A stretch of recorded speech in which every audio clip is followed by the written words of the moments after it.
Gene, come here.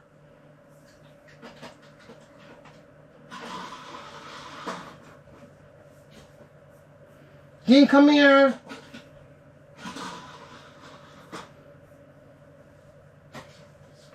Gene, come on, man.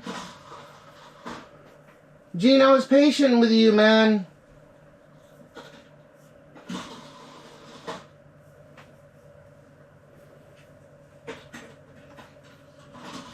Come on, everyone's waiting for you, Gene. Mina matteru yo, Gene, come on. Come on, Gene.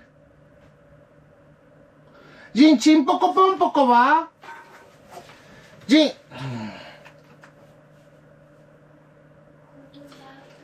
Oh, come on, man.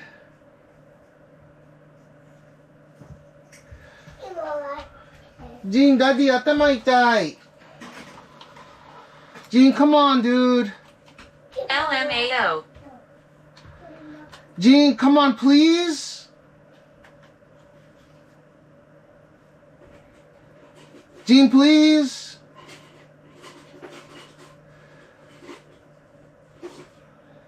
Zero listening to me, man. Hi, Gene.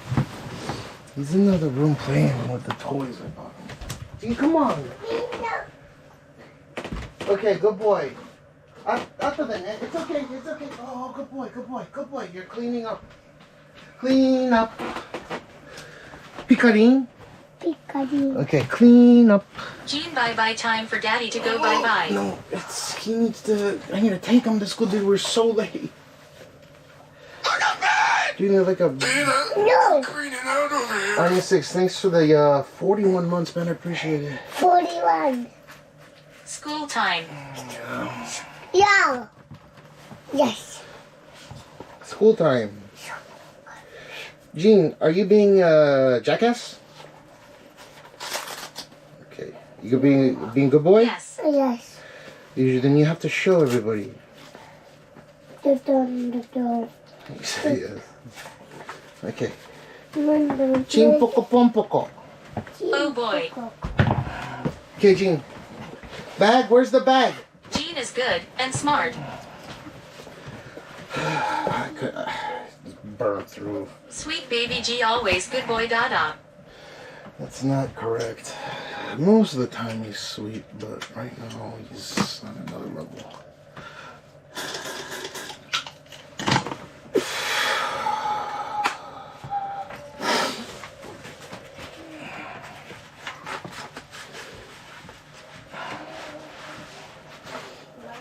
Okay, Gene, ready?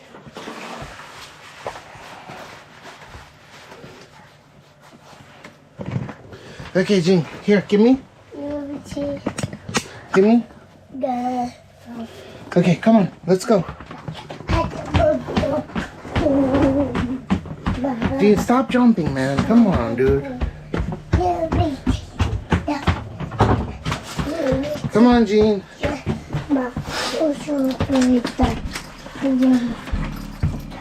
Come on, push. Push. Push, push, push, push, push, push. Come on, come on. Come on, let's go.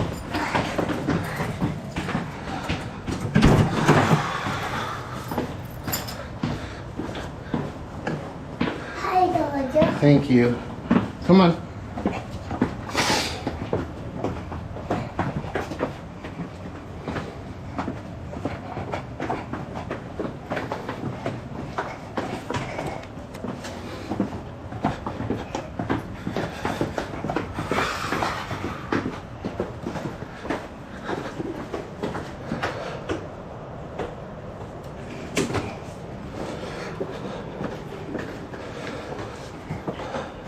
Come on. Hold on. Booba. Hold on. Hold on. Motte ishoni. Come on. Huh? Yeah, but let's hold this together. Hold this. Oh, come on, dude.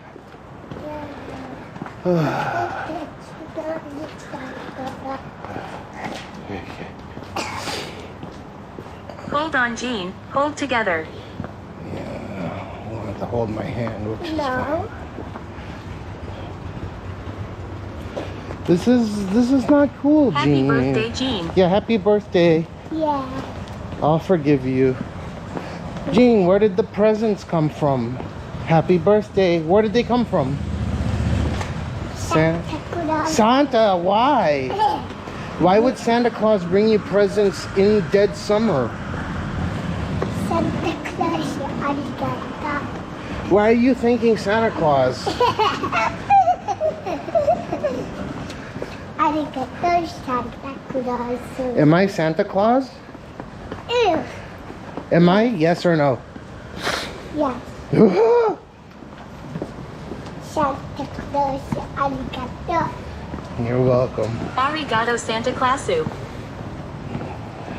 Yes. Am I Santa? Yes. Why? I thought I was your daddy. Santa Claus, arigato.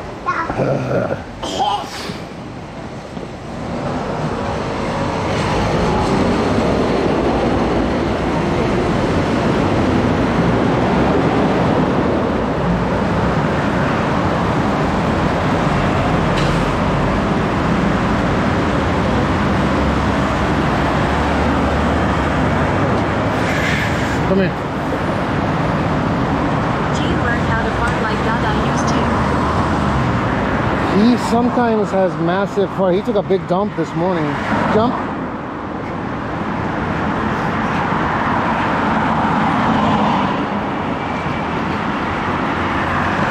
Jump, jump, jump, jump.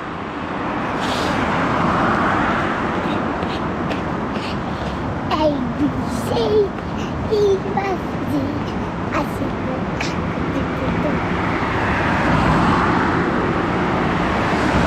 QT High. Santa San George.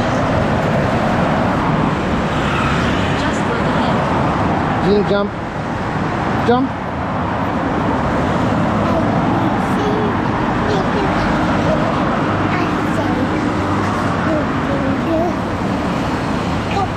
Excited AF for school.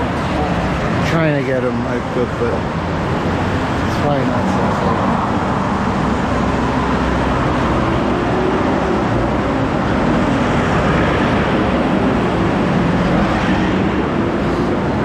JUMP.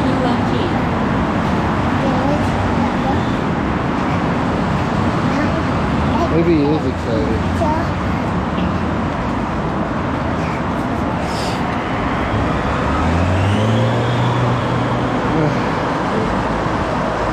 Jean jump, jump, jump, and later take a dump, dump, dump. He took a dump, dump, dump.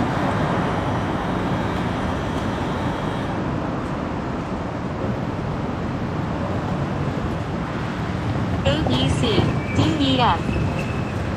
Jean, are you gonna skip? Skip, skip. Daddy works hard to put you in school.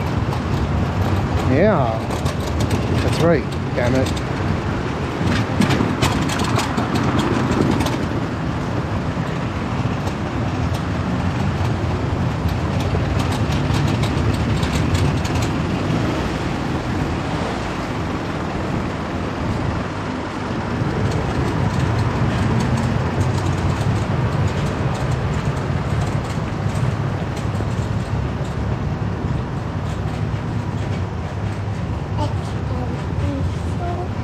Jean, this is pretty heavy. Hold on.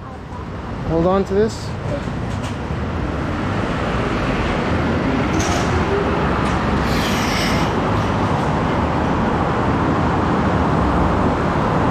Hello, big boy Jean and Daddy Cash. What's up, man? We're so late. It's friggin' 11.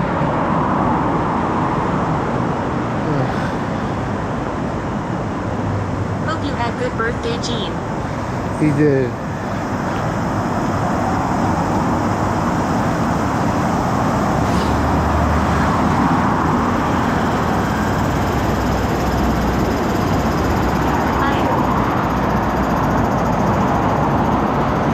Tell Jean I said happy B-Day.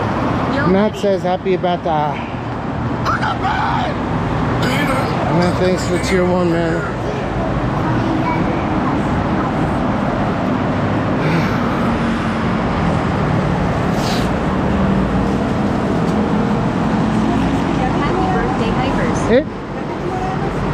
やめてもらいますって何を？自分の息子を撮ってるんですよ。ここがカメラで、こっち映してるんですよ。これは違う。いや、もう公然の場だからここで大丈夫です。自分。ジン座って。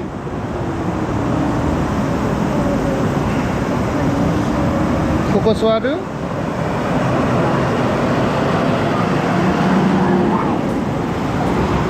こっち座る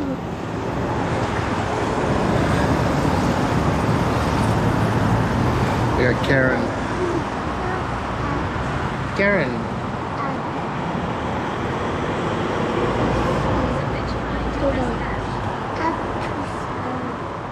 I'm not a bitch. Like, I'm just pointing it at Jean. I don't think there's anything going on. It's funny. Daddy, you're dead. こっち座る? You want to sit over here? ここに座って、Daddy. Okay.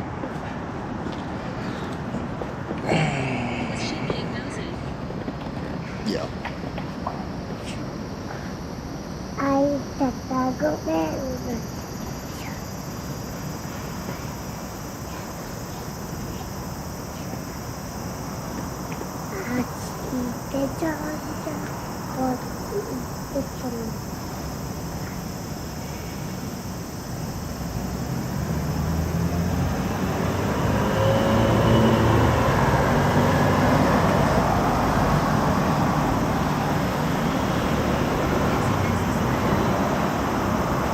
Oh no, ジーン、何やってるの？大丈夫？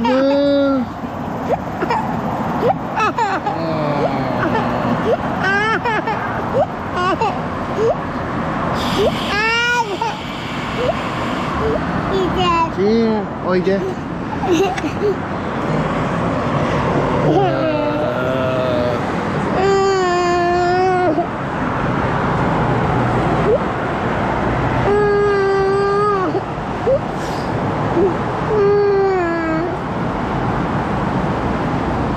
OK、大丈夫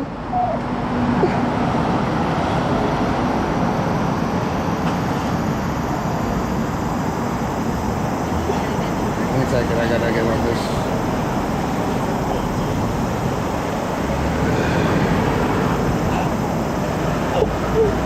Dean, 大丈夫？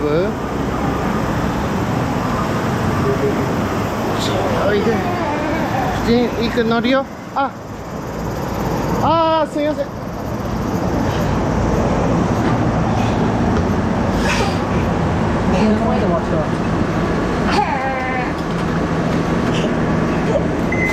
いいよ、おいで。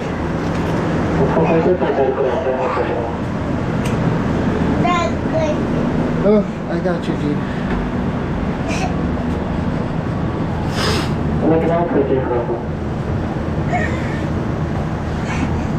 G, you okay? You okay?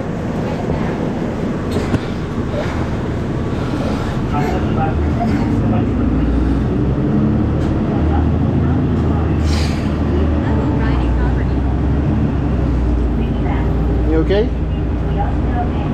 大丈夫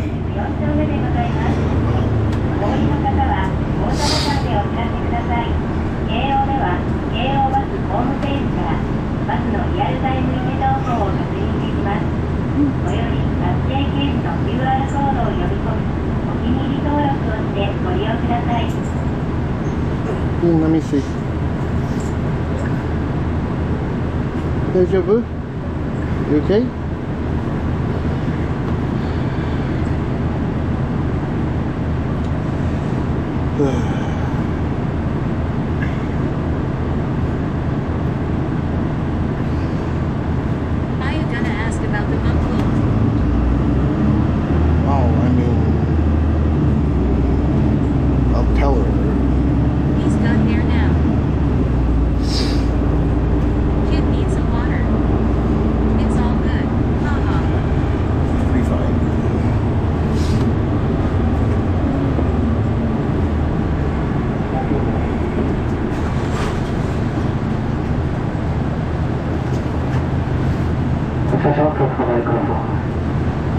Gene, look over here.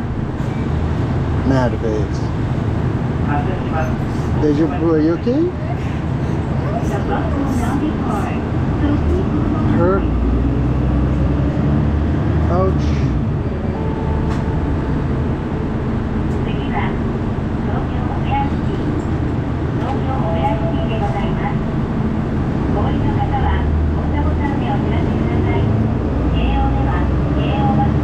Gene, let me see. Go past it. Let me see. Oh, your head right here, huh? Right here? You're lucky.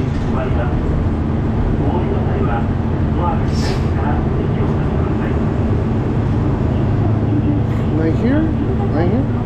Right here? Are you okay? Deja vu?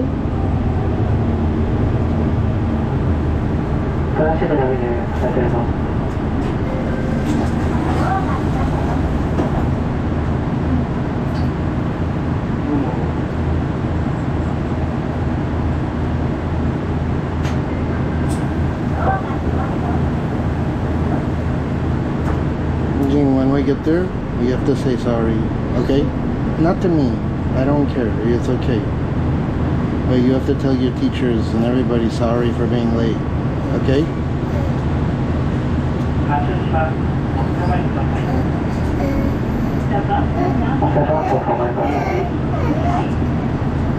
What's wrong?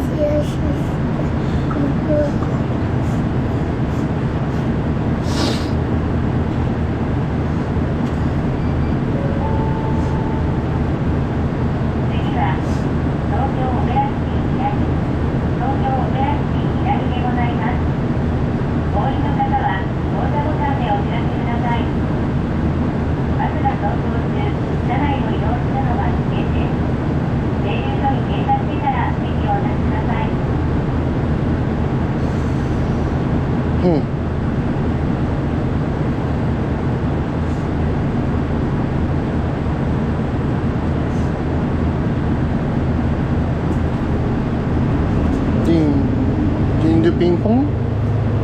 Ping pong. Push the button. Push the button.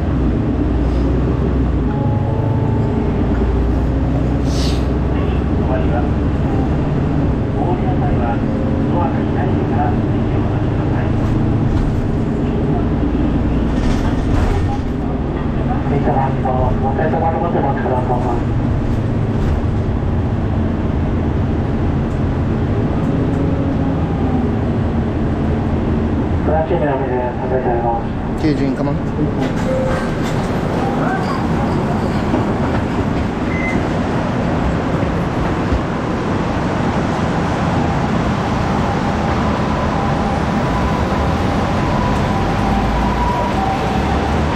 Are you okay? Gene, are you okay? Here, hold on to this. Is this in the daddy or here? Gene, hold on to. Oh, you want like the crane? The crane? You see the crane?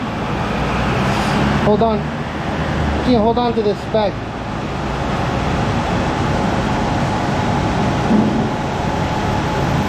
He just like wants to see this thing.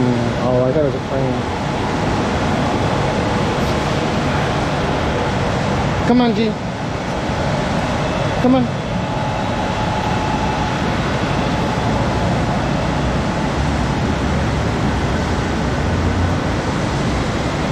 Damn.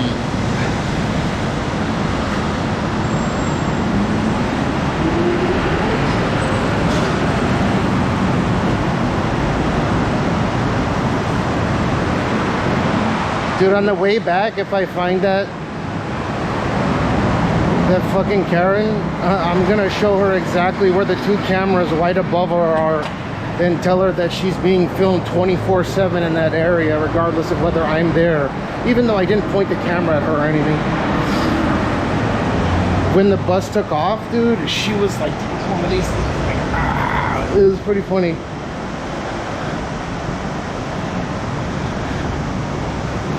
This is wild. I think I was being cordial and nice. Like I didn't tell her to fuck off or anything. Okay, G. You gonna have fun today? Are you gonna have fun today? You did an ouch? Ouch? Alright, say bye-bye, G. Say bye-bye. Chat, say bye-bye.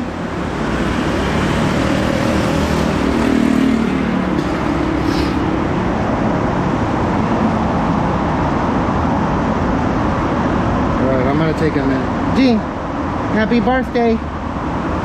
G, happy birthday.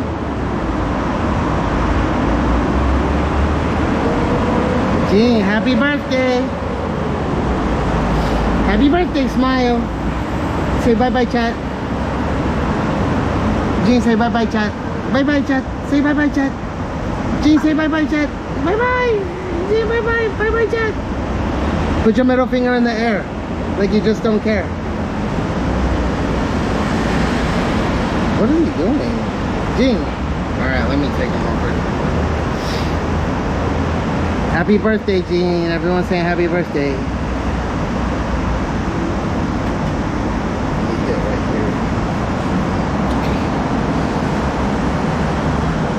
Here,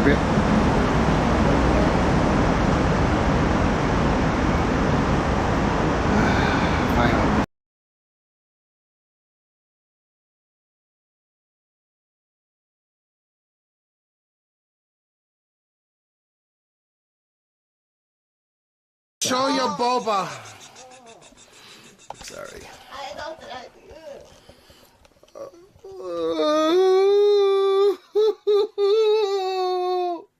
Oh, Andy, perfect timing. We're about to go to the vending machines.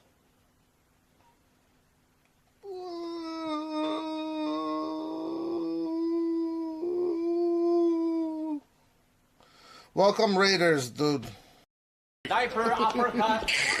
Diaper uppercut. Diaper fire. Oh, do you like No way, that's fucking hilarious. classic? Diaper. Bro, I main Sagat in Street Fighter 4, so I get it. You'll go off. Diaper flame. Diaper flame. You never played Street Fighter? No, of course I have. That's why I'm having my ass off. Come on, Edamon. Come on, Edamon. Edamon, come on. Come on, Edamon. Edamon, Cammy, and Chuni. What about you? Me? Yeah. Sakura. Alex? I like Sakura, and I like Ryu, and I like Sagat. Yeah. Wait, go off, dude. You made me laugh so hard. Diaper. Diaper. Dude, I can't even. Diaper uppercut.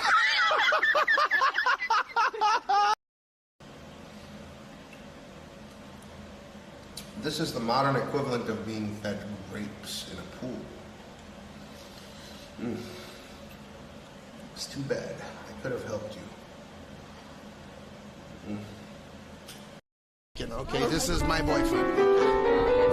So, I was wondering, is it okay if you follow him and then he'll message you back? There's a Pelly J on Instagram. Thank you. He's a very good boy. He's so handsome. Oh my God.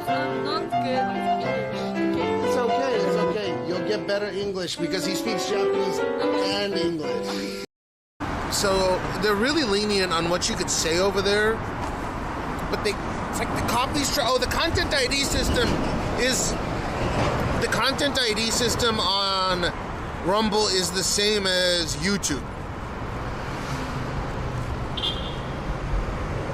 It's true, guys. Just curious just to watch you. I'll go back. Yeah, I'm live here. I mean, something happens again. Yeah, you know where I'll be. It takes like 2 seconds to make an account. These small ones are the nasty ones.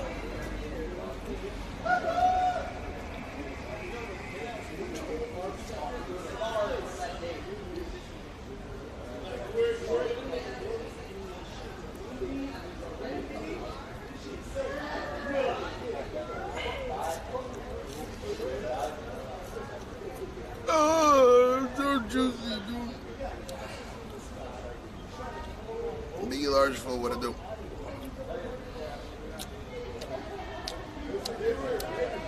Oh my god. There's juice in them, yeah.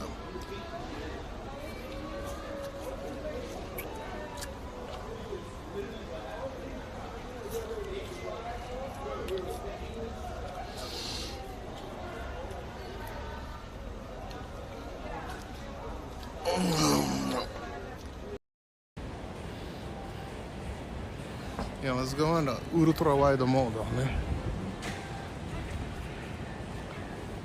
There you go. There's your ultra wide.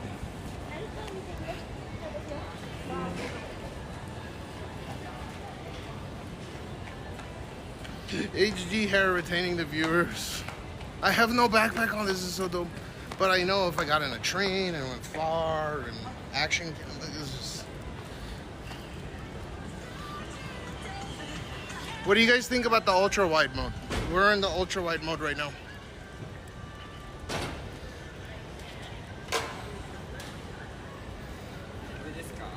Eh?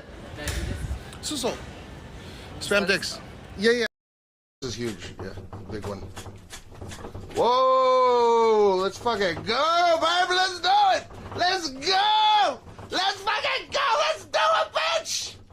Let's go, baby! Let's fucking do it! Yay! Sheesh! Be careful, fucking get under something. Take care of your shit. This is a big ass one. That's a tsunami. Sheesh! We're okay. Yeah, just stay. We're good. We're good.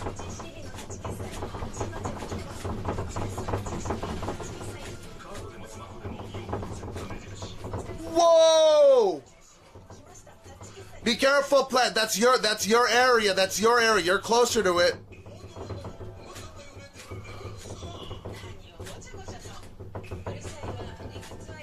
Yeah, come here. Whoa! Yeah. Okay. Okay.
Aftershock.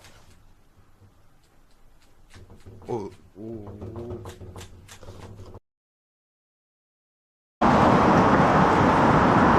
Scene switch to main mailbox cloud 4951 1 millisecond. Oh man.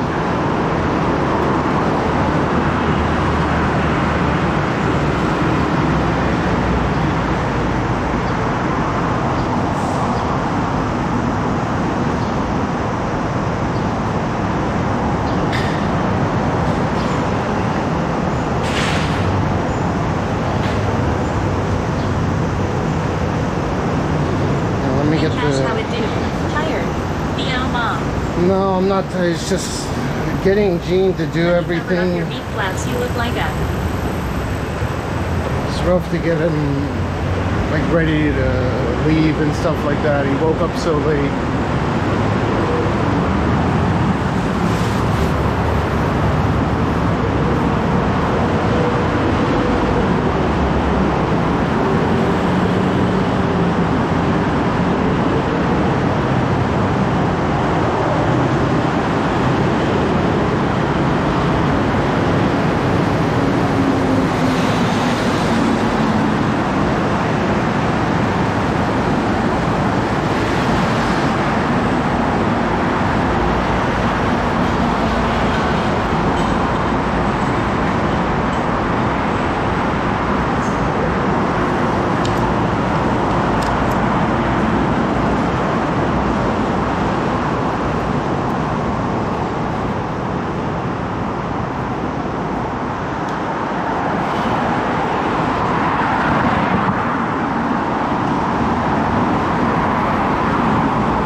one of those unlucky days where everything doesn't fall in line.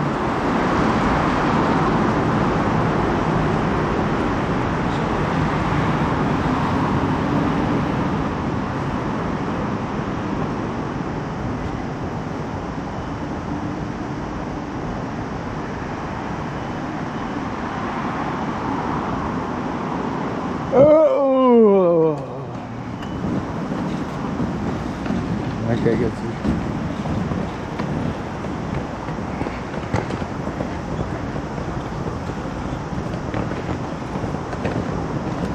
Is there something that's so stupendously? Game recognizes game. Perhaps. But yeah, he had a laugh. There's some like animosity with the streaming thing. Like even with that chick, and then Exclamation mark. Top points. even at my even at Jean's school, they were like, "You're not using the camera inside," or you know, I was like, "I never do." Is there some kind of news that happened when I was during Obon that drove everyone insane?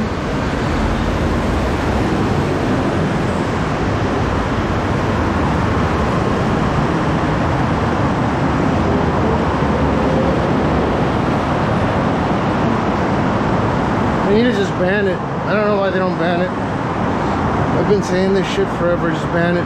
Ban IRL streaming in Japan. Nothing that comes to mind. Alright, because they were telling me, like, be careful, make sure you don't have the camera inside. And I'm like, I don't. I literally turned it off. I showed them the screen and everything.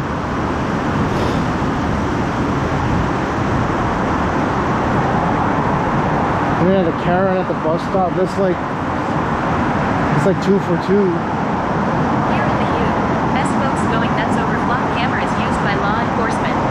Talking about in Japan. Sounds like someone snitched on you. I'm just talking about here in Japan. Snitch on me for what? Filming my kid?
It's a lot more serious than that, actually.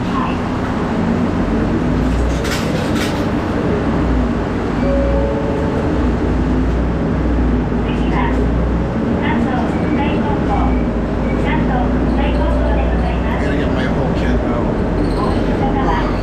It's still forever to get you out.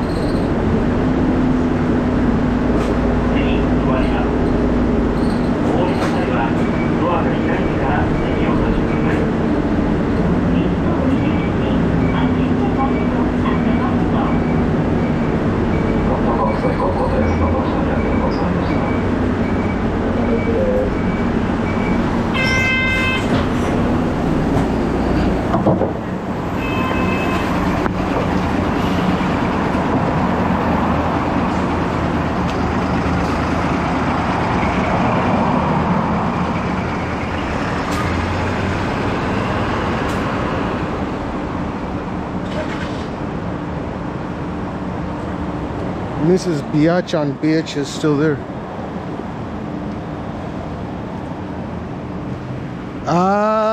No, not yet. I still feel it. We'll see. I have a monster that I'm gonna drink in a second here. I think I should eat something, but I can't. I guess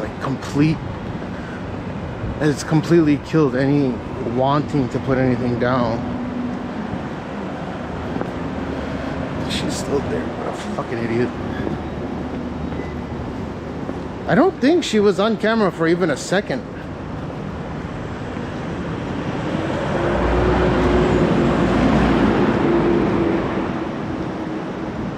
You okay, George? Yeah. It's just sometimes if I'm messaging someone, it may not be for such a cavalier reason. So my reaction is based on something serious going on. Like complete opposite of just I'm fucking around kind of level stuff. So my reaction was just in tune with that or in line with that. I wasn't fucking around. No.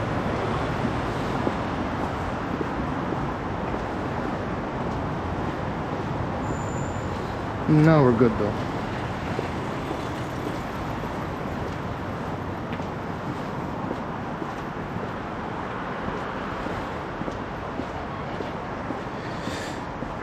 That makes sense. Or maybe not.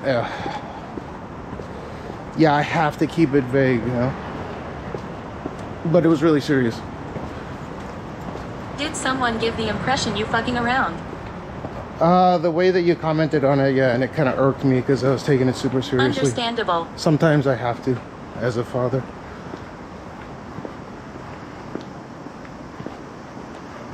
Unfortunately, I have to keep it vague, but yeah.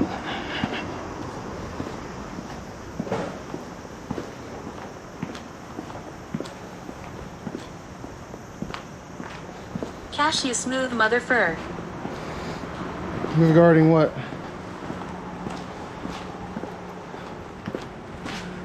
Oh, this trash truck. Dude, I can smell Jean's diapers.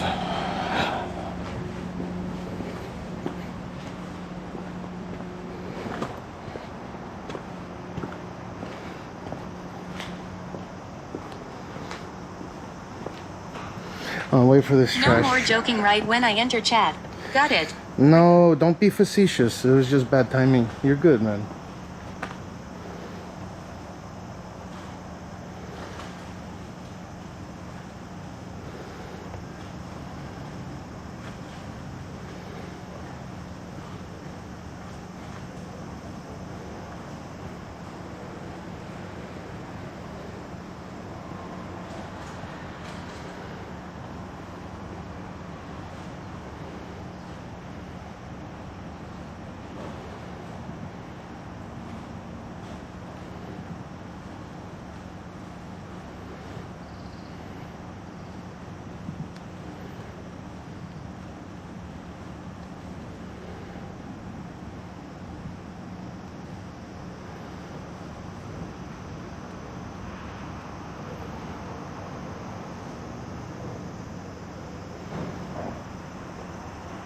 No, you're good. Yeah, read your DMs.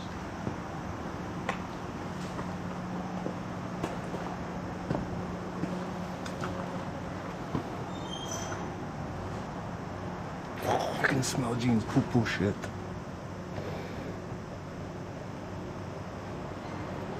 Yeah, that's why I was saying it's just bad timing.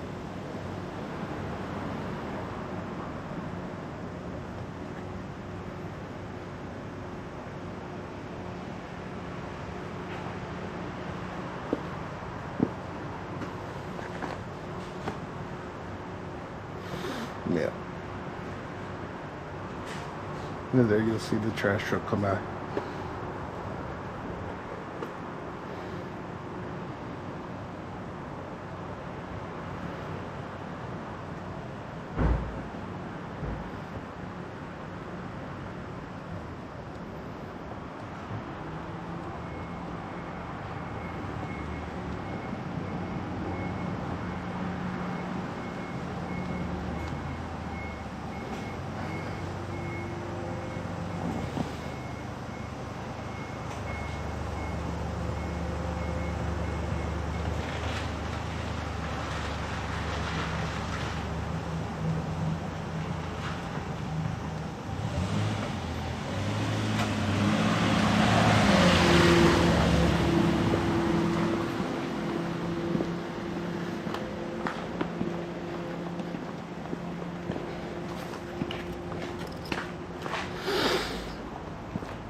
Okay, so this is my stuff right here. I think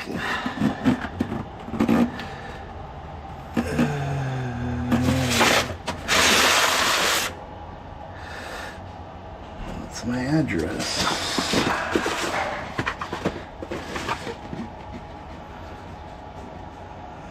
That's my address. That's my name.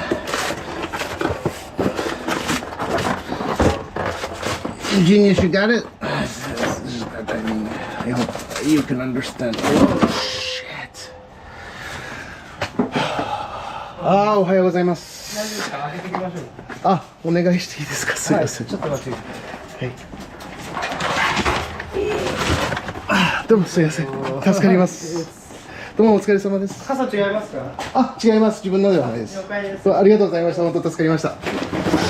えい。Ouch.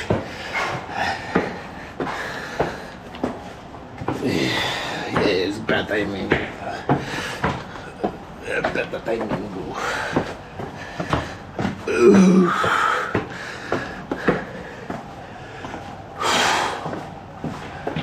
God damn, it's heavy.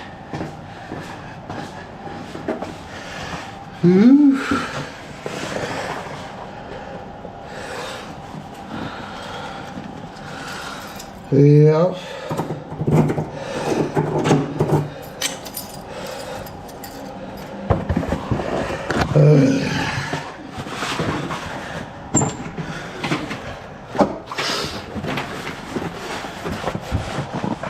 Oh, there we go.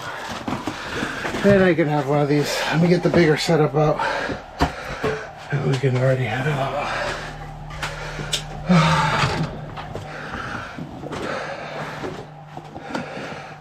Man, he was going to town this morning.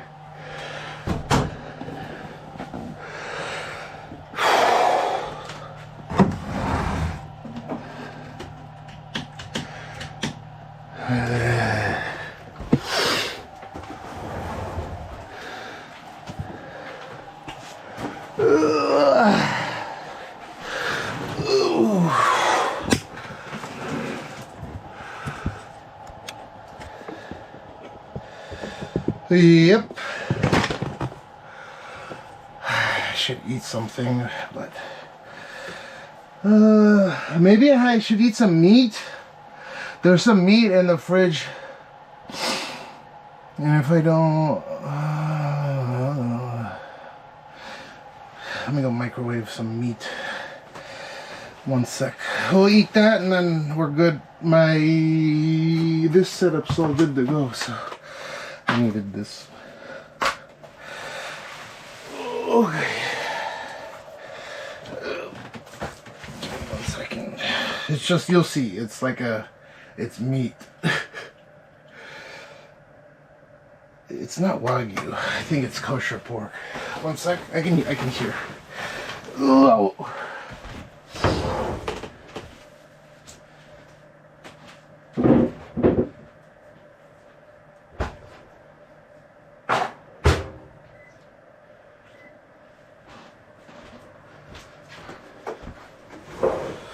Okay. It's shabu shabu. It's shabu shabu.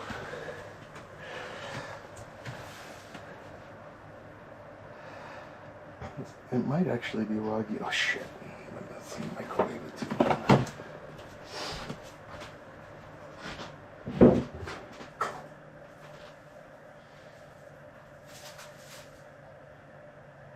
Yeah, it's shabu. It's beef. It's Wagyu. It's Wagyu. You're right.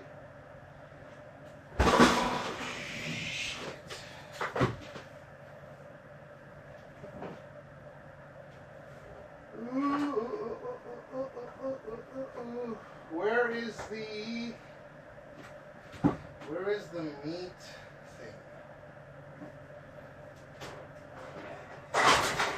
Fuck.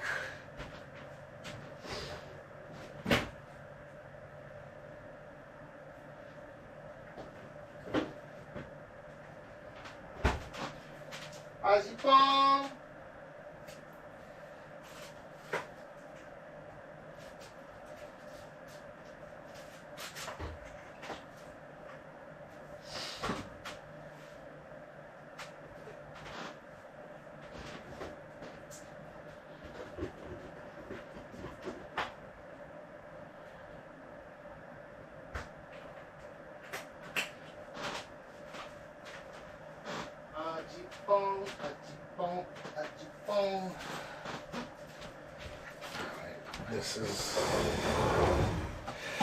This is it. Okay, ajipong kami. Ajipong.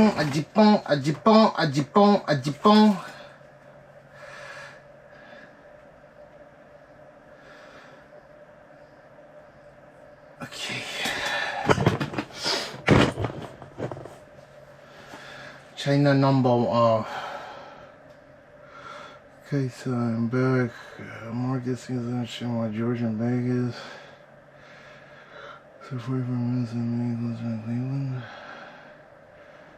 Tries to avoid Cleveland. Wait, what?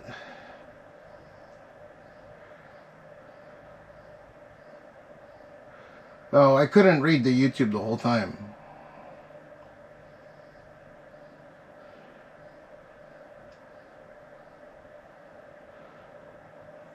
Do you like White Monster?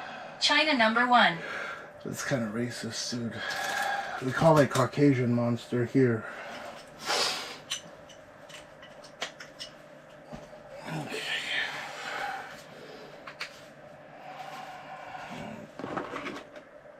You can't. EBC. You can't say that. Big beautiful cock. China. Caucasian Monster China #1. China knows that I have a very, very, very big brain.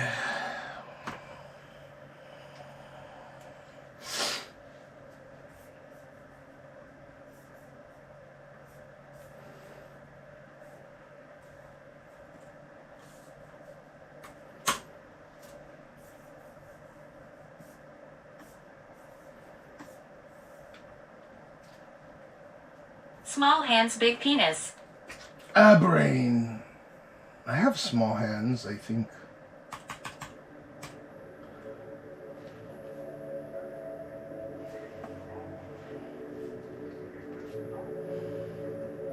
A brain. Trump kind of looks bovine. Bovine? In what way? Exclamation mark. Penis. A brain.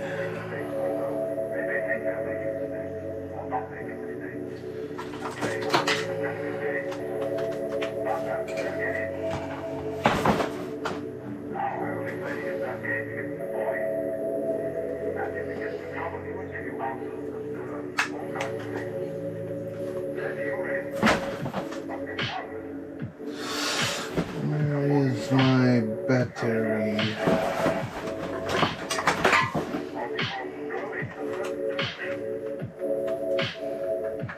I can't wait for fall weather. This heat is killing me. Today, here, the heat's not bad. It's just the humidity is crazy.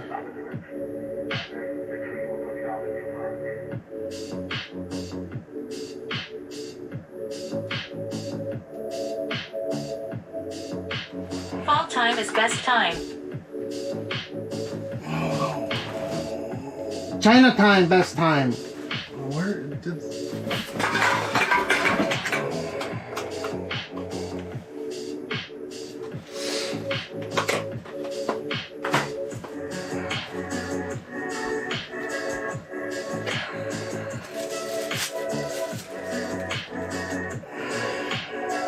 A brain.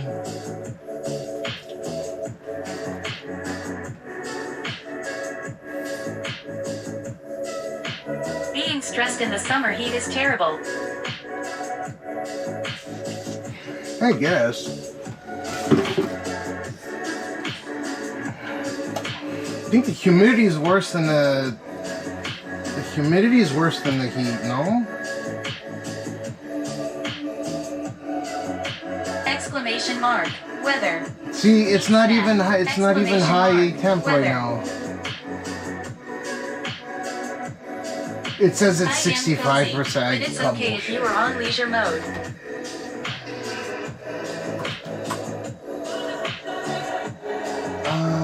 Where is this thing?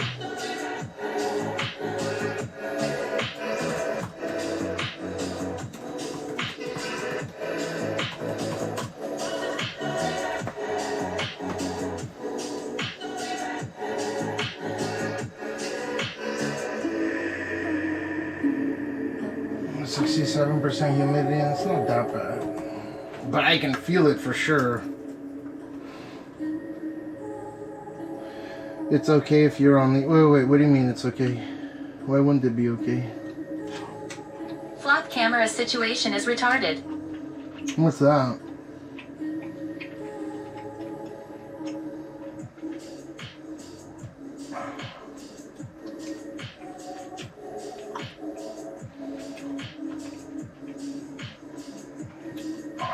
Love winter and spring, cold and rainy, need winter onsen. Personally IDK, but it's all over the NA2S. What's NA2S? What are you talking about?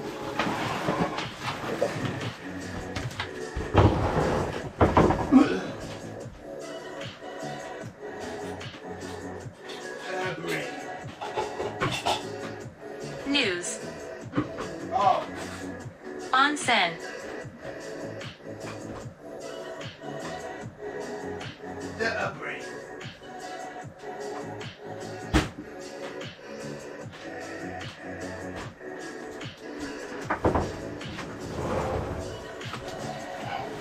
The heat stresses you out?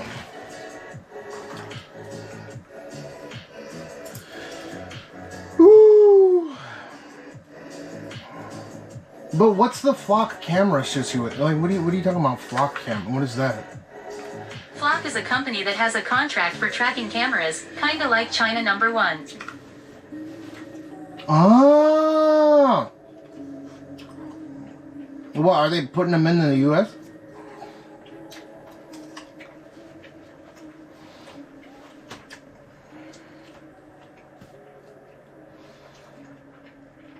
Yeah, lots. My license plate has a special paint spray that renders the flock cameras useless.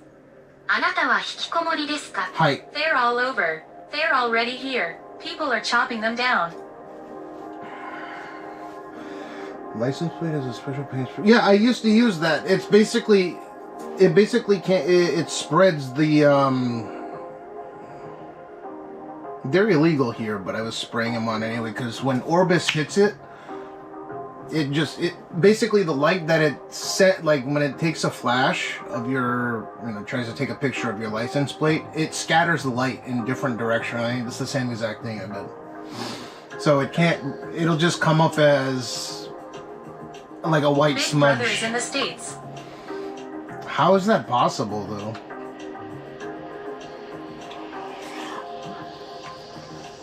Like private, that's understandable, but public cameras everywhere?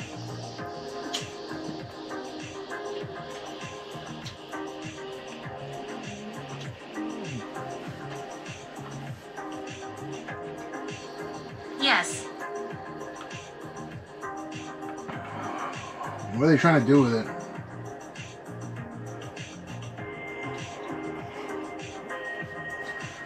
They're just collecting. Mark, what'd it do? Who the fuck are you saying that you know who I am?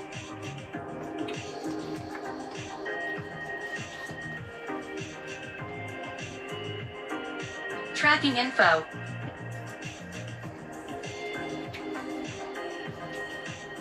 I mean, weren't they already doing this though? I mean, it sucks. They I know who shouldn't. you are. Ooh.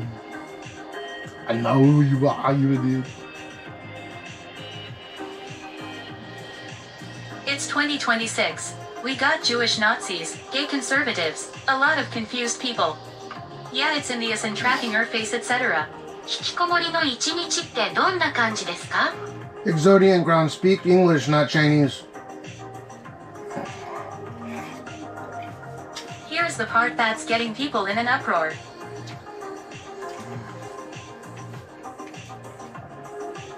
Flock has zero government oversight. And then it's not a government, it's not Big Zero Brother then. accountability.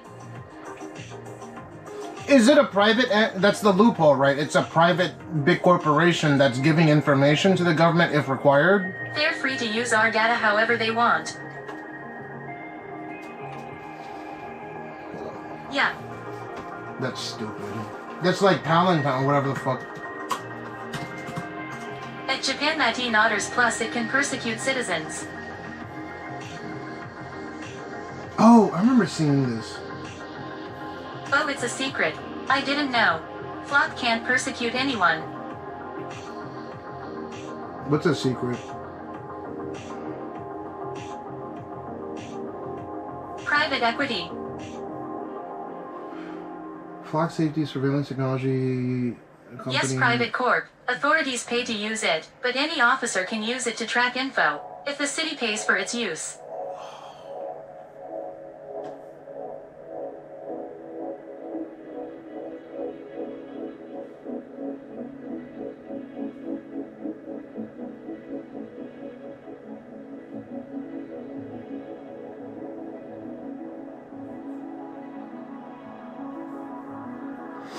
Wait, what? All law enforcement customers will have to implement an audit tool. Oh, there's an audit. Flock is a hot topic right now. An audit tool that's intended to flag abnormal search behavior. Can't thank you enough for this music. I'm loving this beats, brother. The user would be locked out pending an internal review. The company said in a description of the changes provided ahead of Thursday's announcement. Flock, which says its customers own the data the cameras record, is also shortening the standard data retention window from 30 days to 7. It said it will allow data to be preserved for longer when it is evidence tied to a case number. Law enforcement users will now also be required to enter a code from the records management system trying each to search a specific case before it's run. Something Langley said civil liberties advocates have long been calling for. Overrides for emergency... What the fuck? They're trying to play it like they're doing them a favor. Overrides for emergencies would be automatically flagged for review, the company said. Customers will also be allowed to decide which offense types, such as homicide or arson, outside agencies can search for their data, which would allow a customer to block outside searches related to immigration enforcement, the company said. Langley said that change will give individual cities and departments control to use the system in a manner consistent with community values. What?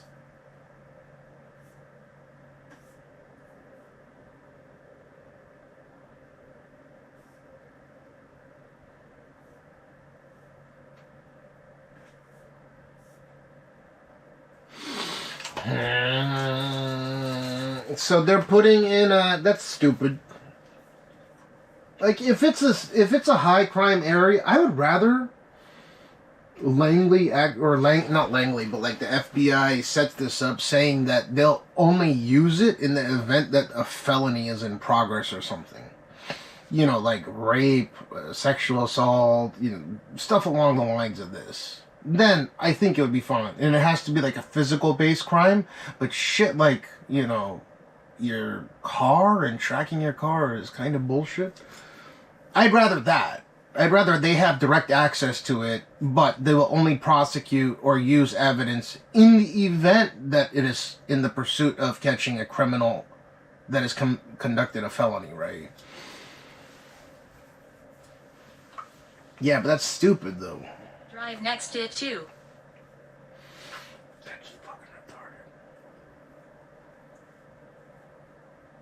They say they use it for license plates, but what people fear is that it will be used to track human beings, watching their every move. Yeah, this is... They also have facial recognition. Yeah, we're acting like this is something new, but it reminds me of the UK situation all over. I swear everyone be like this what I'm doing now instead of just doing yo I'm listening to this right now, this is awesome yo, you don't have to idolize whatever you are doing, it is dumb as fuck. It already does. What? Wait, what?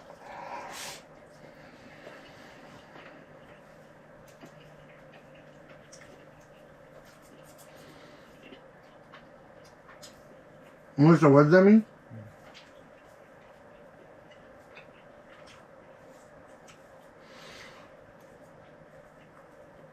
Was this the thing where people were taking them down?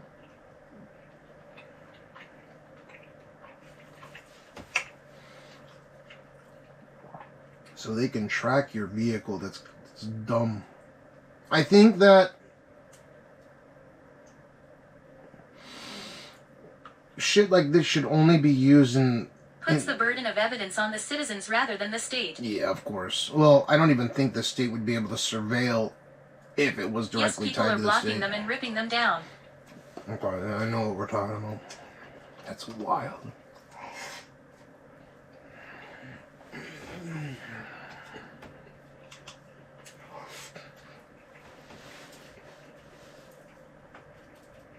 All right, George, have a great day. It's getting late. I don't know who you are, man. Is that some Snowden shit?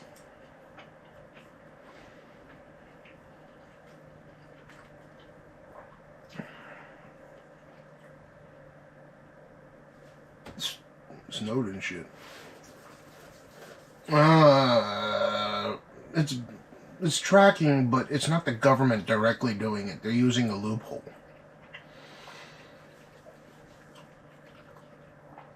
Correct. So surveillance. Yeah. You should go on YT and look up S2 Underground's flock veto. Okay. I gotta leave here pretty soon, though. It'll explain a lot better than us. Oh, it's data gathering. Yeah. It's surveillance. Ingenious, do they have shit like that in Canada or no?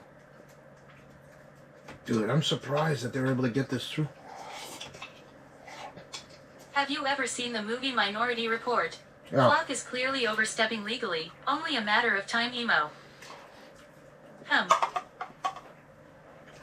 They didn't.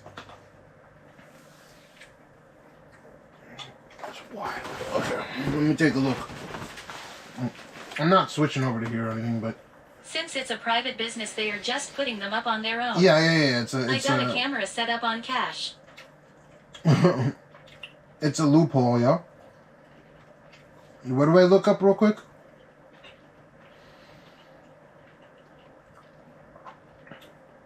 Not in my province. S2 Underground Flock video.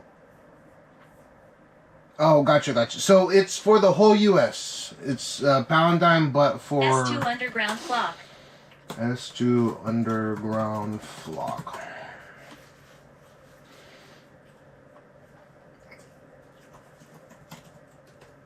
Yeah.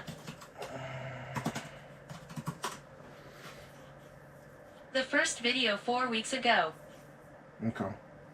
The chief strategy officer at Flock, the infamous surveillance company, contacted me on X because I called him a tyrant in one of his posts. Happy At the time, I didn't really think much of my own comment, though I certainly stand by it. that I did not notice his message at the time, but I saw it 2 days ago. And though I do not reply to messages like this, I thought I'd strike while the iron was hot, But because some this police certainly service struck here me the have wrong way, ALRP and in I their wrote a cruisers. public rebuttal, which you can read on my Twitter page if you want. Many of you know that I have tried to produce unsolicited opinion on things like this for a while, but this guy pissed me off. So now you get the old S2, and I'm not going to let this one slide. If you have not done so, I would encourage you to read my short response on X, which sums up my own concerns regarding this technology. But since many of you asked, if you will permit me for a moment, I will expand on the concerns a little bit more so that we can maybe have a different perspective on what is really going on here. And first of all, let's take a time out. As of 2 days ago, I have been doing this for 6 years. So for anyone out there who's been following me for all this time, the OG crew, you guys ask yourself, why is S2 so upset about this? Why this issue?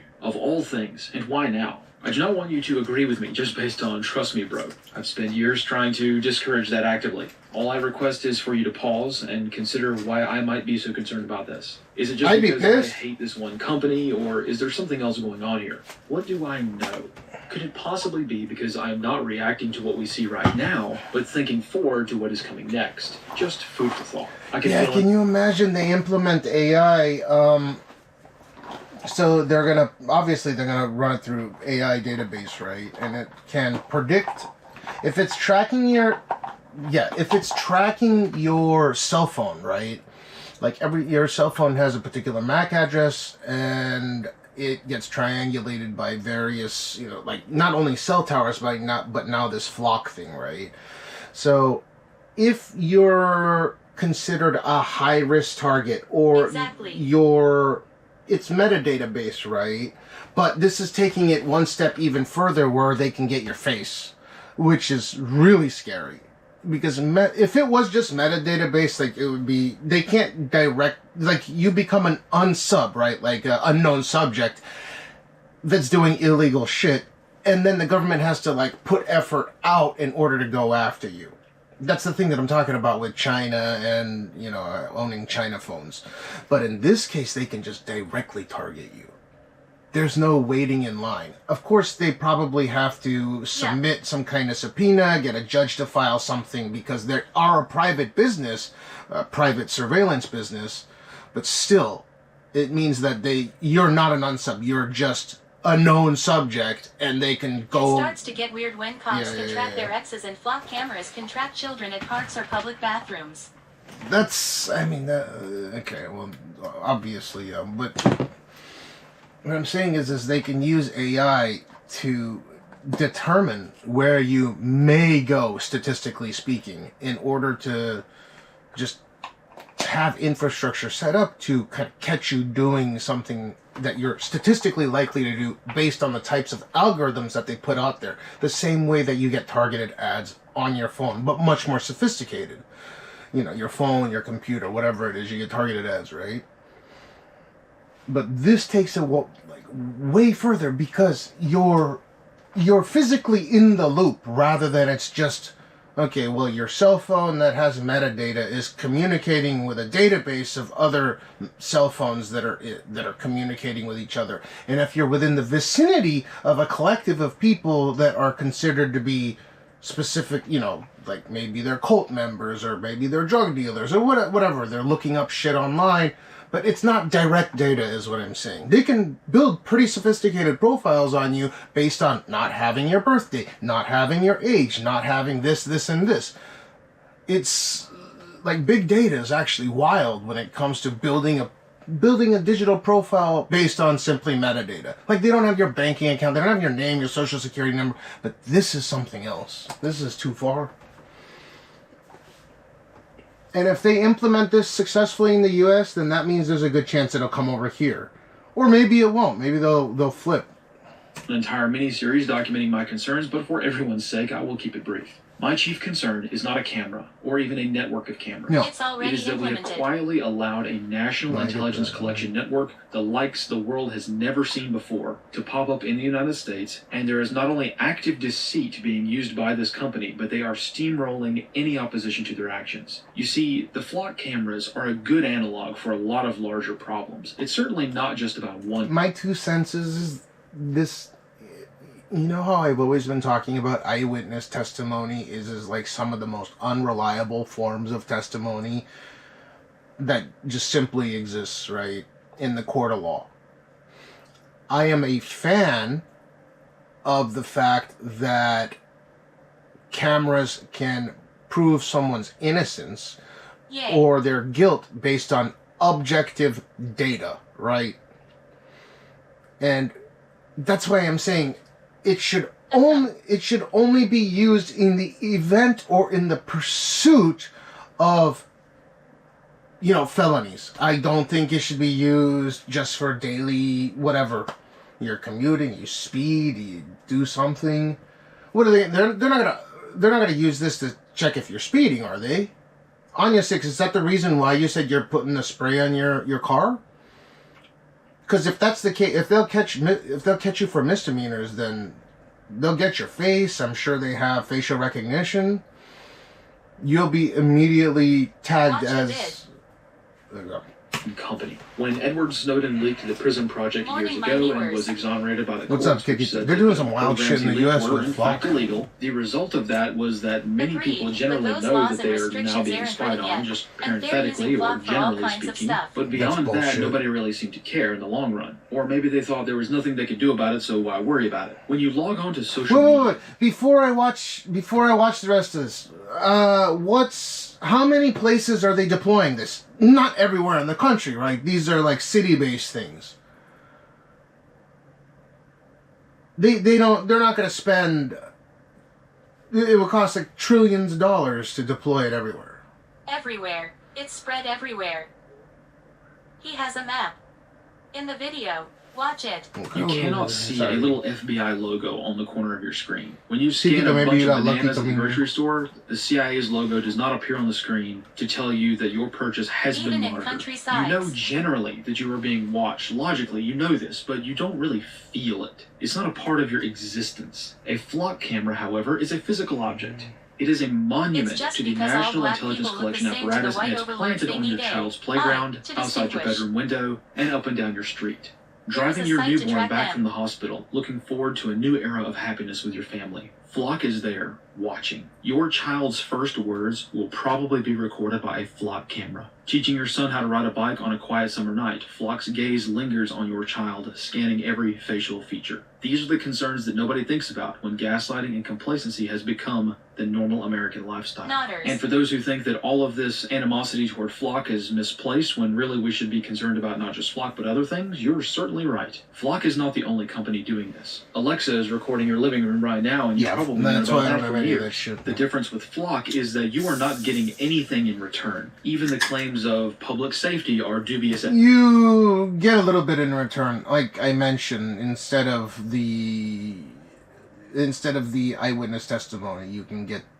That's the only thing I see advantageous. When you're eating your shit, At best, Flock will be you watching. don't even get your bread and circus. This device is planted in your world just to monitor you. You might say, but what about regular security cameras? Aren't there concerns there too? Yes, there sure are. But the concerns are much, much different. Say, for instance, you have a children's playground and there is a security camera pointed at the jungle gym. If it's a public park, we need to find out who owns that camera. Chances are it will probably be the Parks Department or maybe the city. And usually there is a process for accountability there. However hard it might be and however much government red tape might be involved, there still is a process. You can go to a city council meeting, you can raise awareness, and you can demand accountability. Whether you get it or not, well, that depends on the situation and the circumstances. But generally speaking, you have something to work from. It's the same difference between a company who makes a product and they have their customer service in the US versus overseas. With a domestic phone number and a domestic American mailing address in your local area, you have a lot more options for accountability.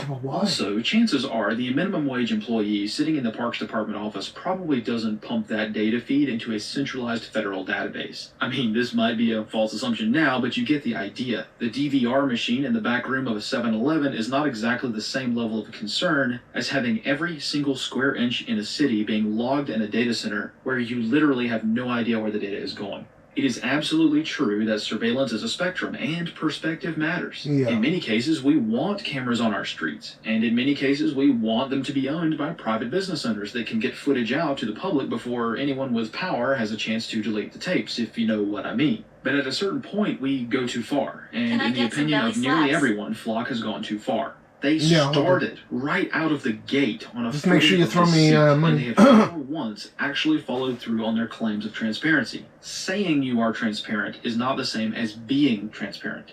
Of course, I know that this debate is nuanced. The chief argument right now, used by the pro-surveillance factions and useful idiots who support not just Flock, but the entire intelligence apparatus, is that, well, you just don't like Flock, or you never had a problem with them before, or why are you now just getting upset? Well, the rebuttal to that is pretty simple. I don't like any company or entity that is engaging in similar practices. Flock only gets this attention because they have gone above and beyond in using subterfuge to achieve their goals, and they shirk providing answers at every single possible opportunity. They call the American people terrorists for wanting to know where Flock cameras are located, but those same Flock cameras can know where you are at all times. That is the act of a hostile adversary, and there is no other way to put it. As for the timing, Flock has been concerning for a long time. However, these concerns get dialed up to 11 because they are absolutely sprinting to get these sensors in place and embedded in infrastructure before anyone notices. If someone cannot understand how we might not be so concerned about one company... well, 1 second. I need to connect this to this. I'm going to just run it through the desktop. One second. Don't worry, we'll be out of here pretty soon.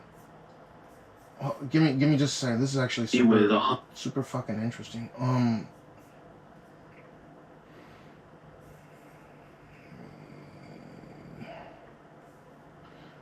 1 second, okay? I need to be able to test the camera before we go out.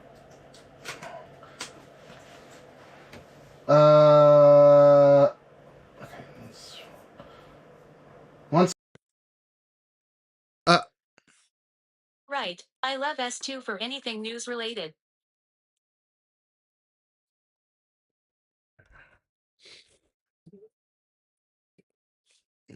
Well, you guys are gonna want to live in Japan, huh?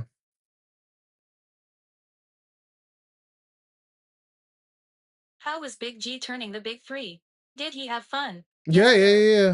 Hold up though. Let's watch this and then let's get out of here. Gene had a wonderful time, but he was up till late.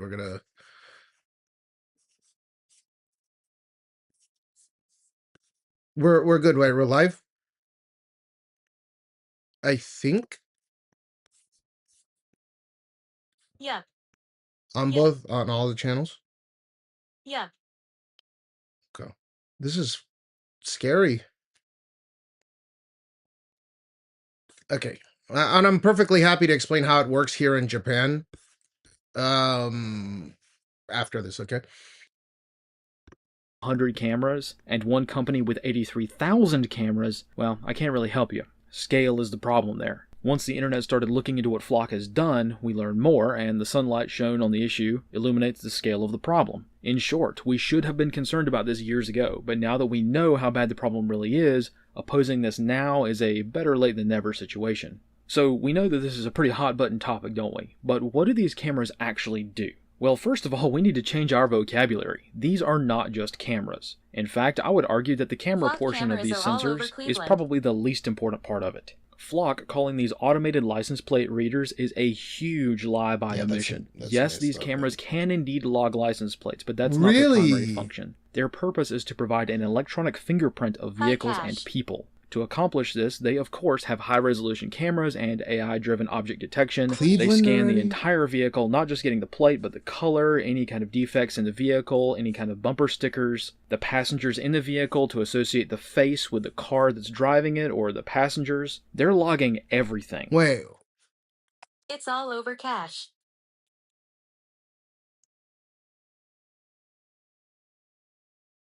So make, model, vehicle type. Absolutely everywhere. In the countryside, the suburbs, and the cities. Police are already using the data to catch people. I had no idea. How many cameras? Okay, let's wait. I keep asking questions.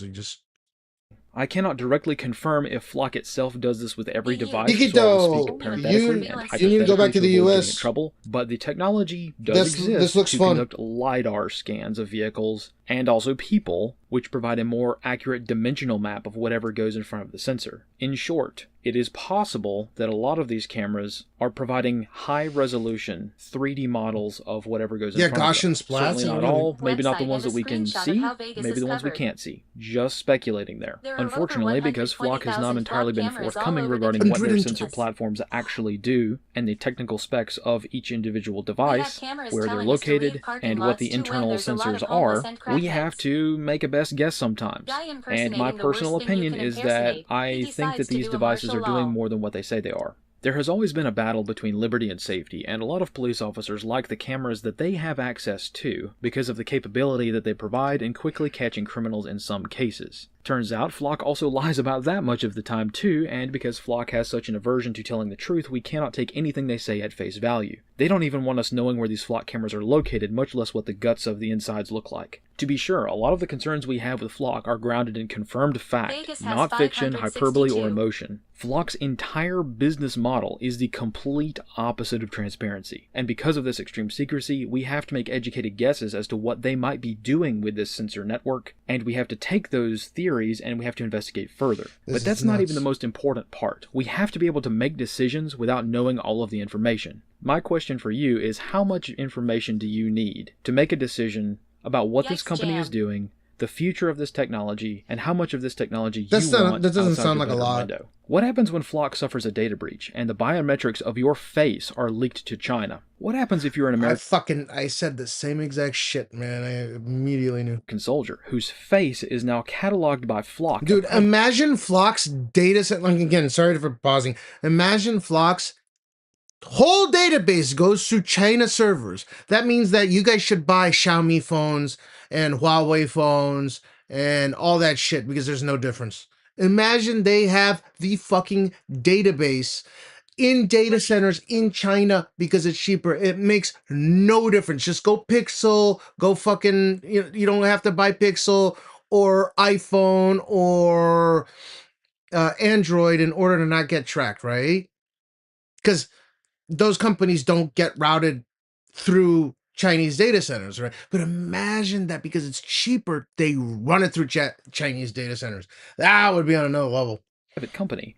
And when combined with a previous breach from the Office of Personnel Management, a foreign adversary can cross-reference that data to now know where you live, your wife and children's names, and everything about you. What about the U.S. Air Force convoys moving nuclear weapons around the country? Flock is logging them and scanning those vehicles. And who's to say they can't sell that data to China? What about the presidential motorcade that drives by a Flock camera? Does Flock have the Bluetooth device ID of Barron Trump's cell phone? I don't know, but I'd say probably.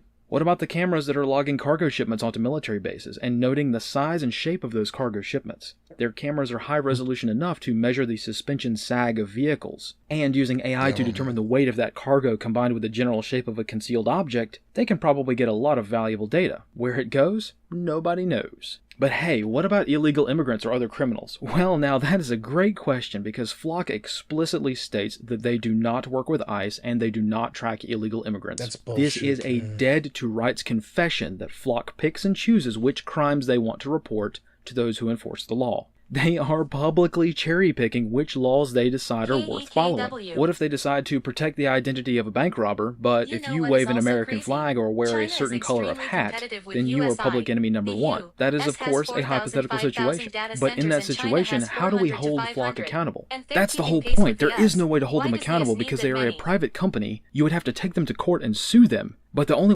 What the fuck? Wait, I'm trying to comprehend this.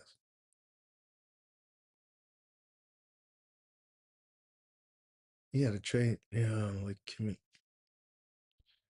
Kite FPS. I'll tell you why. And you can.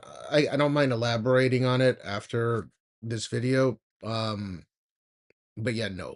And the reason for this is because China doesn't have a corporation that uses CUDA.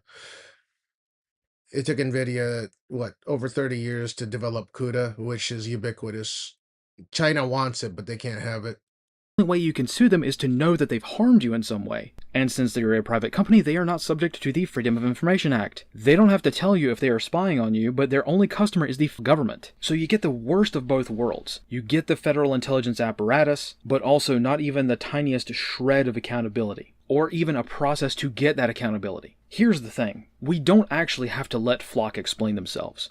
I personally think that they had a good idea at first, and they could have been the next SpaceX of security and of catching criminals. They could have had a good thing, but no. They had to mess it up by instantly betraying trust, and because of that, I think we should make an example out of them. By bankrupting their company and hopefully motivating the next company, I'm looking at you, Axon, to maybe rethink their actions. We do not have to sit here and listen to this company at all. We can oppose them outright. We don't have to have good faith conversations with them if we're up for it.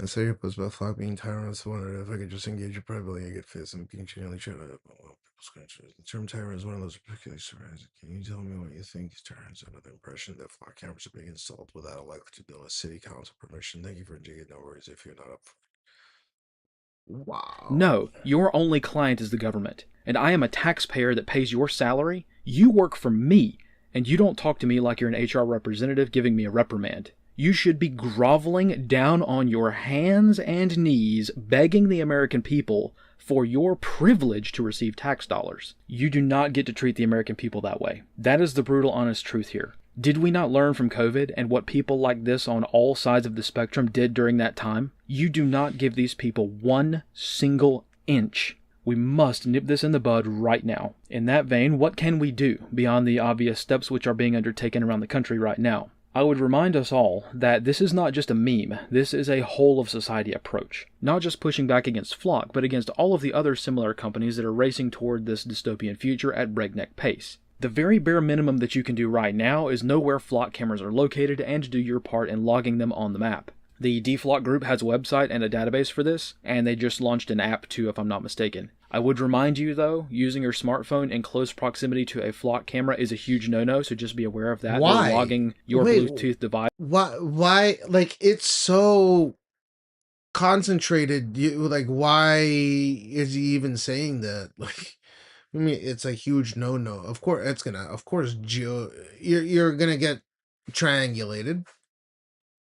And I'd argue that the more people that do this, the more it'll overload their servers. It's just the amount of bandwidth that your cell phone is going to be getting. Like, who gives a shit at that point? I'm just saying, right? Why is it a huge no-no to use your cell phone near one of these things? And they know that it is you, your Bluetooth ID from They're your gonna know, phone yeah. that is next to a Flock camera. So just know about that moving forward. This DFlock database is also public. They have it on their GitHub as well, and I'm trying to figure out how I can pull it into my own maps as well, just for informational purposes. If that's allowed by the licensing, I don't actually know. But they are adding hundreds of cameras a day, Flock is, and the people around this country are logging probably way more than that. So I have a general idea of what kind of performance they're going to be working with. If someone can grab me the specification of the size of the solar panel, I can tell you what kind of system it's most likely running, what kind of ARM chips they're running, what kind of performance they have, thus how much data they can legitimately collect. Just trying to catch up to the ones that are already out all around the country, so this database is changing quite quickly. Where is But this? again, DFlock, can't recommend them enough. They are trying to do the best they can, and I think that's a good effort. The next step is to educate your family. Most people are oblivious to what's going on around them, so something as simple as pointing out a Flock camera every time you see one, that's probably going to be a good idea. You don't have to be super paranoid about it all the time, of course, right? There's nuance to this and there's balance to life just in general, but if you're driving down the road, you can say, hey, you know what that is? That's a Flock camera. And there you go. There's your conversation starter. So starting the conversation is very, very important. And again, Flock is not the end goal here. Flock is just the catalyst to get the conversation moving. Once people realize the insidious behavior that Flock has been engaging in over the years, maybe they're going to be more inclined to ask questions about other surveillance stuff that's going on in society that we don't know about. Maybe this is a good way to start talking about other technologies as well, like the Alexa in your living room, or your smart TV, or maybe the cell phone that's in your pocket. You see, we can go a lot of different directions from this. It's just that just Flock type it in is such chat a if you don't perfect mind. issue to start with, because it is right there, it is in your community, and this company has demonstrated that they are malign actors. This leads into the next topic, which is to start thinking about data security. Once again, I'm not saying that I would recommend that's what they can do, carrying right? your phone around in a signal blocking Faraday bag, or to go out and outfit your whole wardrobe with like anti-AI ball caps and clothing and stuff like that. I mean, you can if you want, but for most of us, it's just not feasible. We have to live. It's like Anya 6 saying that he's spraying his shit, he's spraying his plates or whatever. Honestly, it doesn't matter. I wonder what the resolution on that camera is. Probably not that high. Daily life, even under the umbrella of mass surveillance. We've been surveilled for 20, 30, 40, 50, 100 years by the federal government anyway, and it's going to be a hard sell to get people to realize that this is a clear and present danger, because a lot of people just have surveillance fatigue. So, start the conversation. Start thinking about data security. Now is the time to start these thought processes. If I needed to not be surveilled by Flock, how would I do that? That's all you got to start with. The next thing you can do is be aware of what's next. This line of thinking is likely to encourage you to start researching Flock It'll help and for now. adjacent technologies, now that Flock is starting to expand to the use of drones. Instead of these rather nefarious-looking black boxes on poles, within a couple of years, a Flock drone is going to be hovering. They're African-American boxes. Why would they say they're, they don't, that's racist. Over your property, and there's nothing you can do about it. Or at least nothing I can encourage in the public forum, so I'll leave it there. The next thing you can do is political activism. If you are so inclined, engaging in political activism in your own way is the bare minimum. I know, everybody groans when we say go call your congressman, because they think it does you should. good. You really should. Ladies and gentlemen, if a Taliban fighter can sit on a mountaintop in the Hindu Kush, high above the tree line, with a rusty AK and 3 rounds of ammunition in the magazine, he hasn't eaten in 3 days, and he's been up there for weeks now, just waiting for the chance to pop off a single round at a helicopter flying miles away. If that guy can sit on that hilltop and be that dedicated to such a hopeless mission, then I think you can stop doom scrolling for 5 minutes to fill up the voicemail inbox of your congressman. Be polite and respectful, because your phone calls are being logged and recorded. I think you guys should do this. I think if you're living in the United States, I think you should contact your local constituents that are, you should. Or sign whatever petition necessary, because this is way too far. But make sure they know what you think about Flock cameras and other similar technologies. Just do it. Think Just about get it this done. way. Money talks, and you have to leverage any advantage you have. And if the office staff of a politician is spending 80% of their day fielding and logging phone calls from constituents, that's time not spent talking to potential donors. You are not spamming your congressman to get them to listen to you. You are spamming them because of the opportunity cost in dealing with you cost them time. Make them earn their paycheck, or at least take up the time of the unpaid interns answering the phones. The final thing to think about is the carrot and the stick. We must hold people accountable, but we also must reward the good behavior too. For the towns and cities that decide that flock and other adjacent technologies are a bridge too far, we have to give them the good credit. You may not want to. I don't know of a single board of commissioners or a single city council anywhere in the country that is not filled with some of the most evil people on the face of the earth. But if they decide to vote to stop this flock stuff, and to start pushing back against this surveillance effort, then you have to reward them in some way, if nothing more than just verbal praise. And also, if you are a police officer and your department uses flock, you can decide whether or not to open up the laptop in your patrol car. We are not asking you to make a big scene. All we're asking you to do is be the good cop that we know you can be. We are done with this era of low IQ arguments against the police. We're done with that stuff. And you're not going to be able to associate a distaste for flock with the blue-haired freaks that have been throwing bricks at you for years. I'm not saying a bad word. It means bitter in Japanese.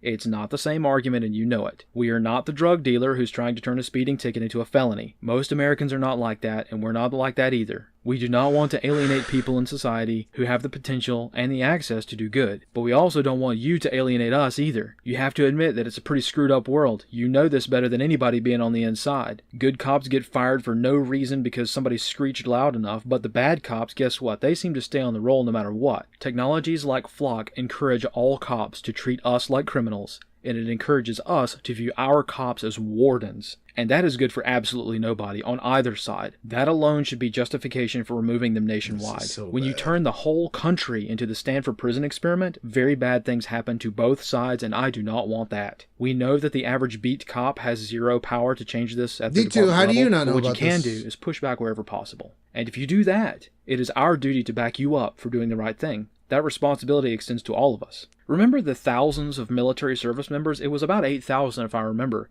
who protested against the jab a few years ago, and in doing so they got separated from service? How many of you applauded them for doing so and said that that was the right thing to do?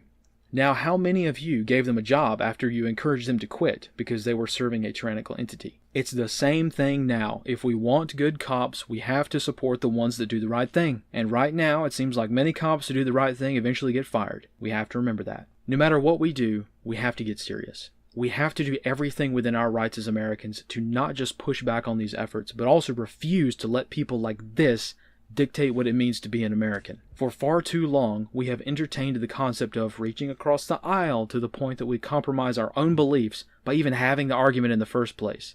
Mr. Radul Sidhu here is insinuating that we have to engage with them. No, we don't.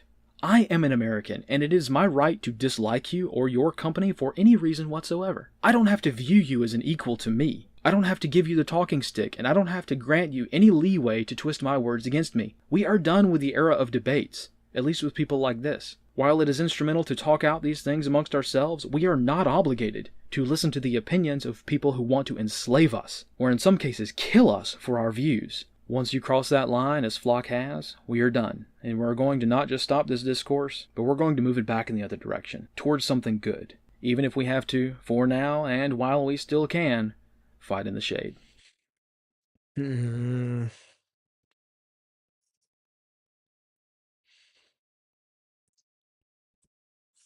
Folks, I'm currently being... Okay, so... that's too much.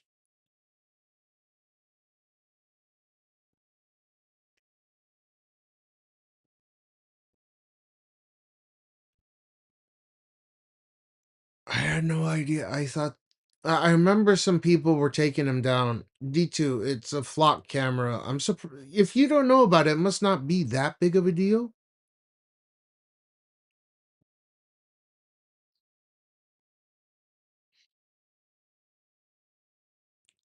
What does Joe Rogan have to say about it? Who knows? This is crazy. So, just to preface, in Japan, the way it works is how it works in the United States prior to these flock cameras, meaning that if you go anywhere in Tokyo, you're most likely going to be on a camera at any given time, right? And not just one angle, but several angles. But 99.99999% of these cameras are owned privately, meaning that there must be a judge, you must get a subpoena in order to access that data, right? Like, let's say a crime, and it's really ultimately going to be up to, it's going to be at the discretion of the private owner of that camera to give that data or not, right? So there is a lot of red tape behind it. So like I got hit by an Aston Martin near where she used to work, and the guy like he hit her wrist, and I had to like get the cops out there and find all these cameras that got the angles on her. And yeah, like finally we were able to get to that red tape and they caught the guy. So from that perspective, it's good that in the event something happens, right? Then you have objective data of something happening. But this is like not preemptive, but it's almost like a retroactive slash preemptive way of catching someone. Like you're not free. You're it's impeding your freedom of or right to free passage, right? On another level. So they're circumventing the whole, because it's a privatized business. It's not a company that's owned or it's not like a FBI, or it's not a government entity. That's the loophole, right? So that's kind of scary. But I don't think it's necessarily a bad idea if it was just to be used in the event a crime has been committed, and having all them cameras all over the place allows you to get objective data on someone that has done something to someone else, like a rape or a sexual assault, or like I was talking about earlier.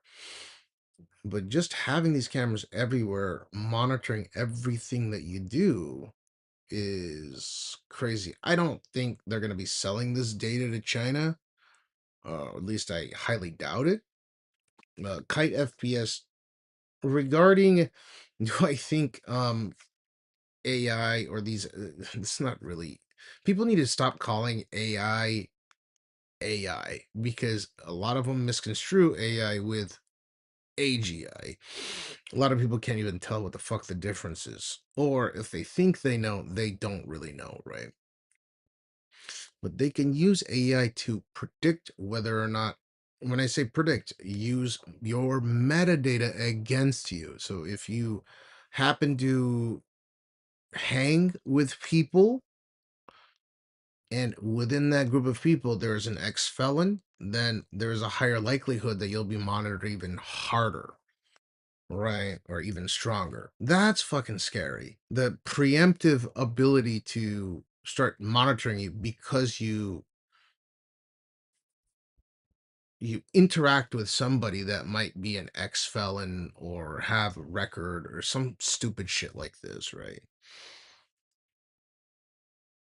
So Minority Report's different because they were able to predict the future, but the problem is that some of these algorithms with just metadata is so good that they have predictive models of where you may go and what you may do based on just statistical data from that metadata that they collect of you.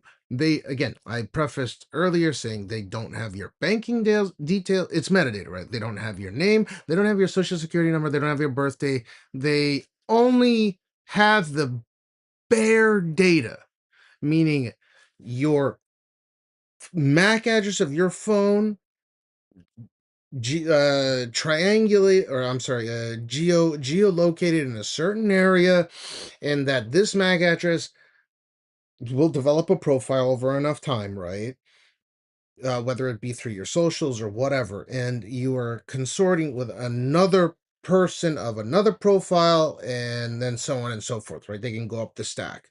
They can figure out if you are communicating with someone that is a felon or an ex-felon or has a record, or they can find if the person that you're communicating with is in communication with an ex-felon just directly now. That's some crazy shit. So your profile, it's social credit, but without having social credit score. So as soon as you enter an area where they've developed a profile on you, and you're not an unsub, you're just a subject, right? You're a known subject because of that kind of access to data at that level. That's really fucked up, I think.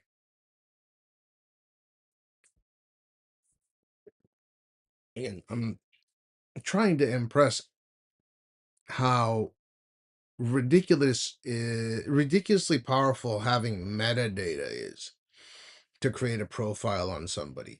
But now just straight up have a picture of you, that's on another level.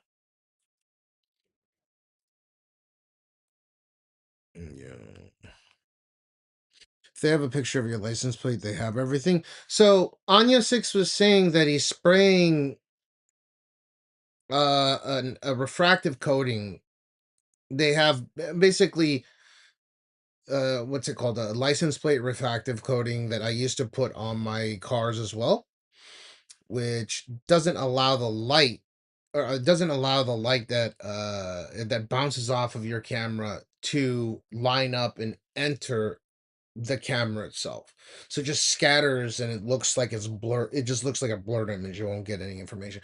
But it doesn't really, it seems like it doesn't really matter. Like if it gets a photo of your face or it develops a profile regarding how high your car rides, like the tread wear pattern. I mean, there's so many data points that they can work off of. It's not just as conspiracy either. Like these are not super sophisticated data points they can work off of to just figure out who you are. That's why I was surprised the guy was saying something about using your phone near these flock cameras are a big no-no. Well, they're fucking everywhere, so what are you supposed to do? No, even if let's say that you spray your face, they have a body profile. So let's say you just dress like Kanye West and I think Tekashi 6ix9ine, like Roblox characters or whatever, or Lego characters. Maybe that works. I don't know. But currently, as it stands, that's why I asked what the camera's resolution is and what the specification of each one of these. They're all going to have a some kind of computer module inside of them. I am guessing it's going to be on the level of like a Jetson Orin, because they're powering it off of not the grid, but off of solar exclusively, right? You know what I'm talking about, right? This video right here.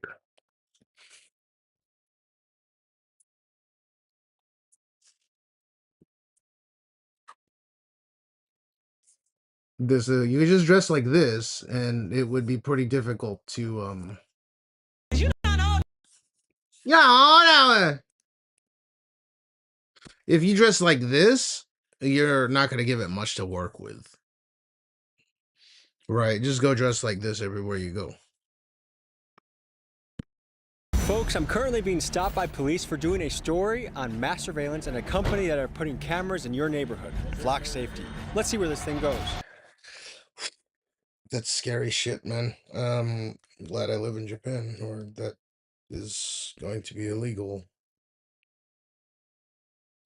Okay, this thing. Am I gonna get dicked on by?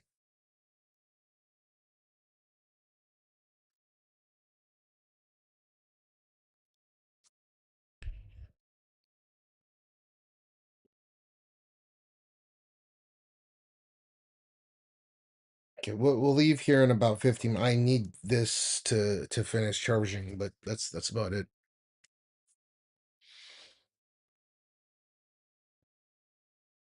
But you got to do this shit. How can you avoid this? So that's what I'm wondering.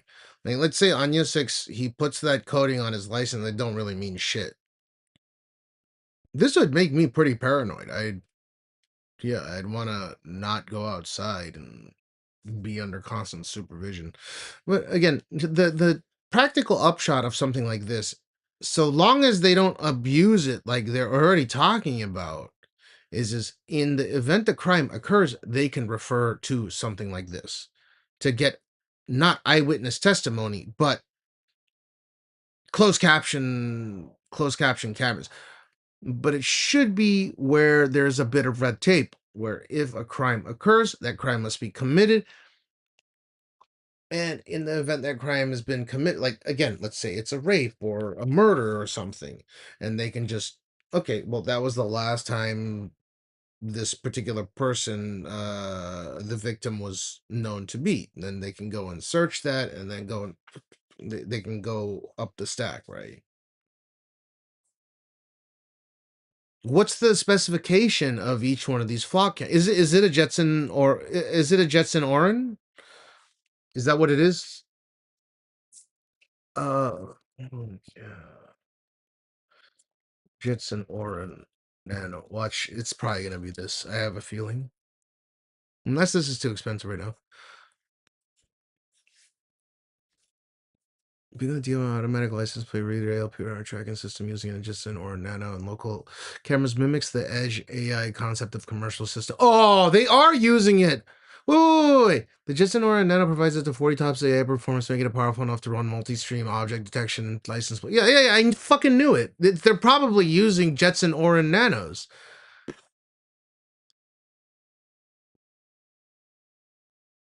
And this is low enough of a this is like a RTX 5050. I'm sorry, a 3050, but a little bit weaker, with a 10-core ARM CPU. Oh, this one is a 6-core. They have 10-core ARM CPU version of this, so it could be powered on like 5 watts of energy, which 5 watt, 10 watts of energy, which means that, yeah, maybe less, maybe 5 to 10, anywhere between 5 to 10 watts of energy, which means that it could be powered by solar. What kind of computer, what type of computer are inside the flock? I assume someone has taken one of these downs and checked. Okay, so use embedded edge computing system built around the Lantronix OpenQ 624A system on a module, which is considered an Android operating system, process machine learning. Okay, so it's going to be weaker. Qualcomm Snapdragon base. No, it's on the same level as, yeah, it's on the same level. So 40 tops, that makes about sense. Shit. They're Android based, huh? Why wouldn't Google just say, if they're using Android, then do you think Google's allowing them to use, like, that's crazy. Crime. It's a complex problem that requires so many people to work together. Well, no, that would be too much power for a solar panel to power. I'm just thinking the Snapdragon, like a 8 Gen Elite or something, right? Something in a cell phone. You're talking about the power range that a solar panel could actually fulfill. And at Flock, it's our mission to eliminate it. A former Milwaukee police officer I pled know guilty exactly to how using the powerful Flock they are. camera system. Well, it depends on Police the say spec, he used but, it to yeah. track a romantic Not that partner and powerful, friend. but Hey there, we got an that's all you interview need. here. Flock. Like, I think it's just people wanting to make a lot of money. Hey, look at Construction that company. shit. That's a new one. They're surveilling Flock right now.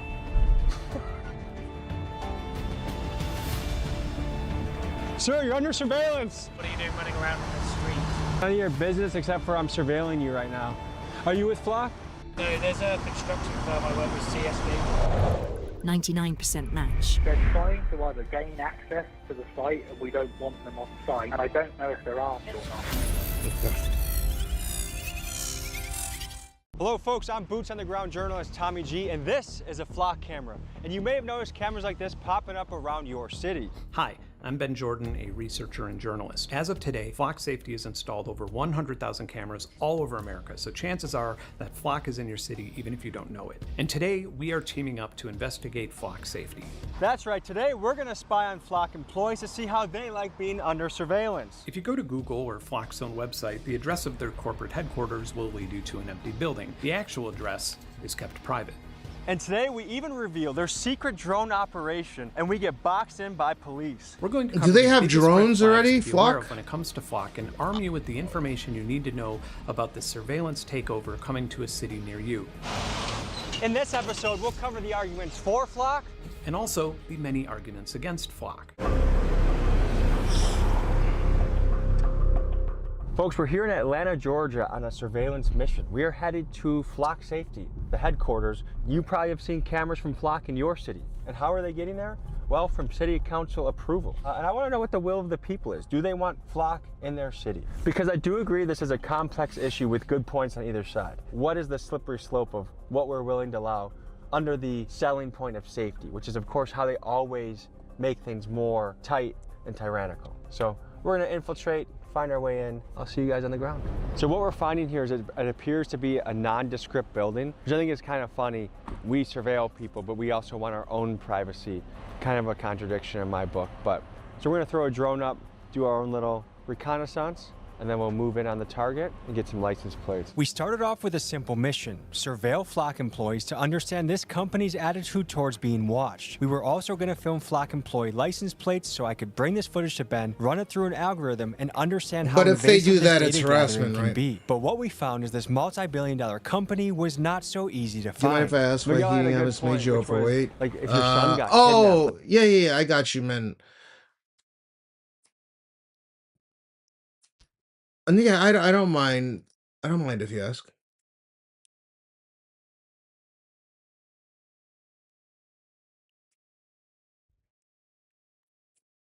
Number drones will monitor cars.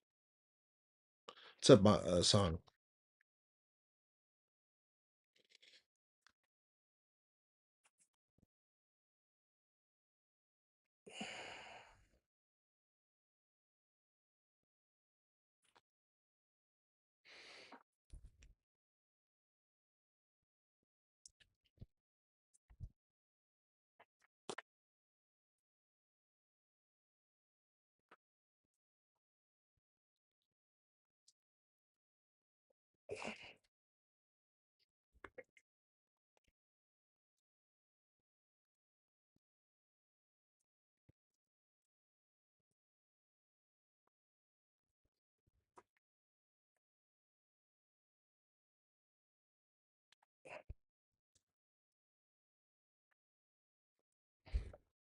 Like, wouldn't you want Flock cameras around so that you could track that car very quickly? And the answer is yes. Where a lot of people get nervous is when you see places like China with a social credit score. Yeah. And you know they want to bring that to America. It's the scope creep of where safety and security lead to. So there's just a lot of implications of once you allow these cameras. Because on surface level, it's like, yeah, put the Flock cameras where all the shooters are and let's clean up our God damn cities. it. But where do you draw the line? And you know that the people in power never want that line to be in our favor. To cover how Flock cameras have the potential to be abused, I have to look no further than my city of Milwaukee, where police officer Josue Ayala obsessively used Flock 180 times over a 2-month span to stalk his ex-girlfriend. And in McHenry County, Wait, that's where I grew possible? up, the same story played out where a police chief used Flock to creep on 3 separate exes and was later charged with multiple felonies. And there are countless stories like this. For example, earlier this year in Florida, a sheriff who was working a side security job for a film set started hitting on an actress and repeatedly approached her even after she told him that she had a boyfriend. Other extras on the set noticed this and intervened, so he used the police database to find her vehicle's information and added it to the hot list so he would be notified every single time that she passed a Flock camera. He then followed her for miles and then pulled her over, telling her that he had hoped her boyfriend was with her so he could give him a hard time. He then allegedly used the police department's investigative tools to find her on Instagram and continue stalking her there. Folks, this makes me think of the famous Kanye West line.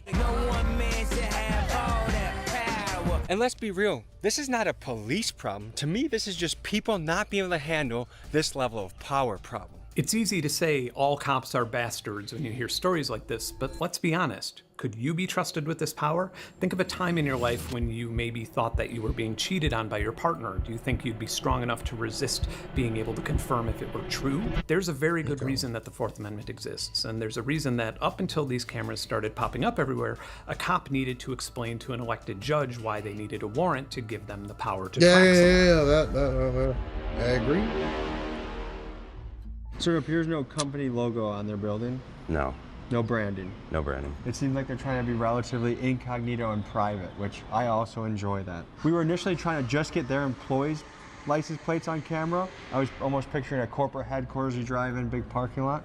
But because it's going to be a mixture, I guess we just have to surveil everyone for safety, which is, I mean, it's just for safety, guys. We put in Flock interview requests, and we'd love to talk to their people. Garrett, we want to talk to you. We think you have some good points, and we want to hear how you navigate some of these privacy concerns. We've already seen some examples of this technology going wrong. There's cases of wrongful police encounters and arrests. The first thing you'll see when you go to Flock's website is the words clear evidence and safer communities. But let's talk about times where the evidence wasn't clear and it didn't make people safe. Look no further than California, where a man spent almost a month in jail after he was mistakenly tied to a carjacking, even though he was 5 miles away. Or this man in the Carolinas who was held at gunpoint after an incorrect Flock hit falsely labeled his car stolen. Or this woman who at her own house, police harassed and accused of being a thief even though she was innocent. That's what it's supposed to prevent. And the list goes on. Folks, this is something you're going to pay for on both sides. You'll pay on the front end when your city council votes against your wishes to install these cameras all over your city. And you'll pay for it on the back end when officers are using clear evidence to brutalize somebody, and you, the taxpayer, for some reason has to pay a multi-million-dollar lawsuit, not the police. And so it seems to me, this is a very expensive problem that almost none of us want. It's not like we get together and vote and say, we want this, we own this decision, we feel good about it. It's a few members of city council that approve it and put it in, just like the data centers.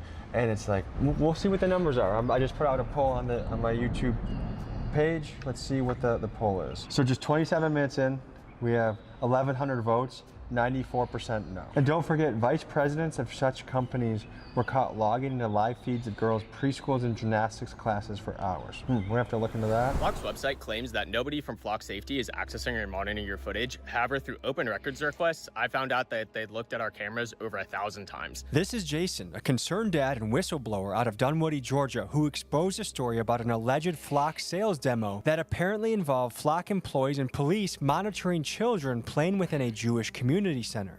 This includes a Flock vice president looking at a private third-party security camera in the little girl's gymnastics room at my son's daycare. Flock claims that this was for a sales demo agreement that my city says doesn't exist, and the people who did those camera viewings are now deleted permanently from the Flock system with no record of it happening. So you get back here, Benny boy. Folks, that's right. People could be watching your kids play, and you as a taxpayer have to foot a ridiculous bill to know. Shouldn't that be the most transparent thing ever, especially if we are paying for it? Flock's argument to that is, oh, they were showing off the camera as a demonstration for another client. It's like if I owned a company and I wanted how much is it supposed to cost the taxpayers to install cameras around, and they said, all right, check this out, and they open up their laptop and then they log in to view children in a gymnastics center, like I would either call the police. I'm not sure what I would do, but I would have a very, very visceral reaction to it because it's f***ed up.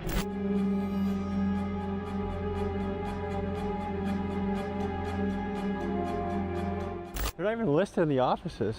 Not listed in the specialty. Okay, so let's just try and see if we can get in and find our way in.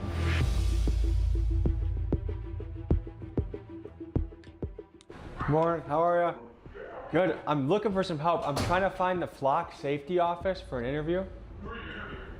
In Flock Safety? They moved out? Okay. But I'll show you their space. Security guard is still in there. So you can come home. Okay. How long ago did they move? They still own this space. Okay. They just moved to Buckhead. See 106. Okay. So it's totally empty right now. Yeah, there's no people in there. But the security guard can direct you. I mean, if you had an interview with someone, I'm sure he's aware of it. Okay. They take security very seriously. Let me call Ben Jordan. Hello. Hey, so we're downtown, and apparently they just moved out of their location, and they're heading to they're moving their office to a place in Buckhead. Ooh, okay, interesting. Do you know how to track down that address? No, that's the first I'm hearing of it. I mean, I'll do some searching around, but I assume you're doing the same. Yeah, I assume there would be like a news story about it or something, just because it's a pretty big. So it must have just happened. But let's see, because they have their empty shell of an office, and property management is helping us out a little bit. So we're just gonna say that we have an interview here. Let's see what they say. Hey, how you doing? Hey there, we got an interview here. I know they just moved. For Flock? Mm-hmm. Who you have an interview with? We're the news.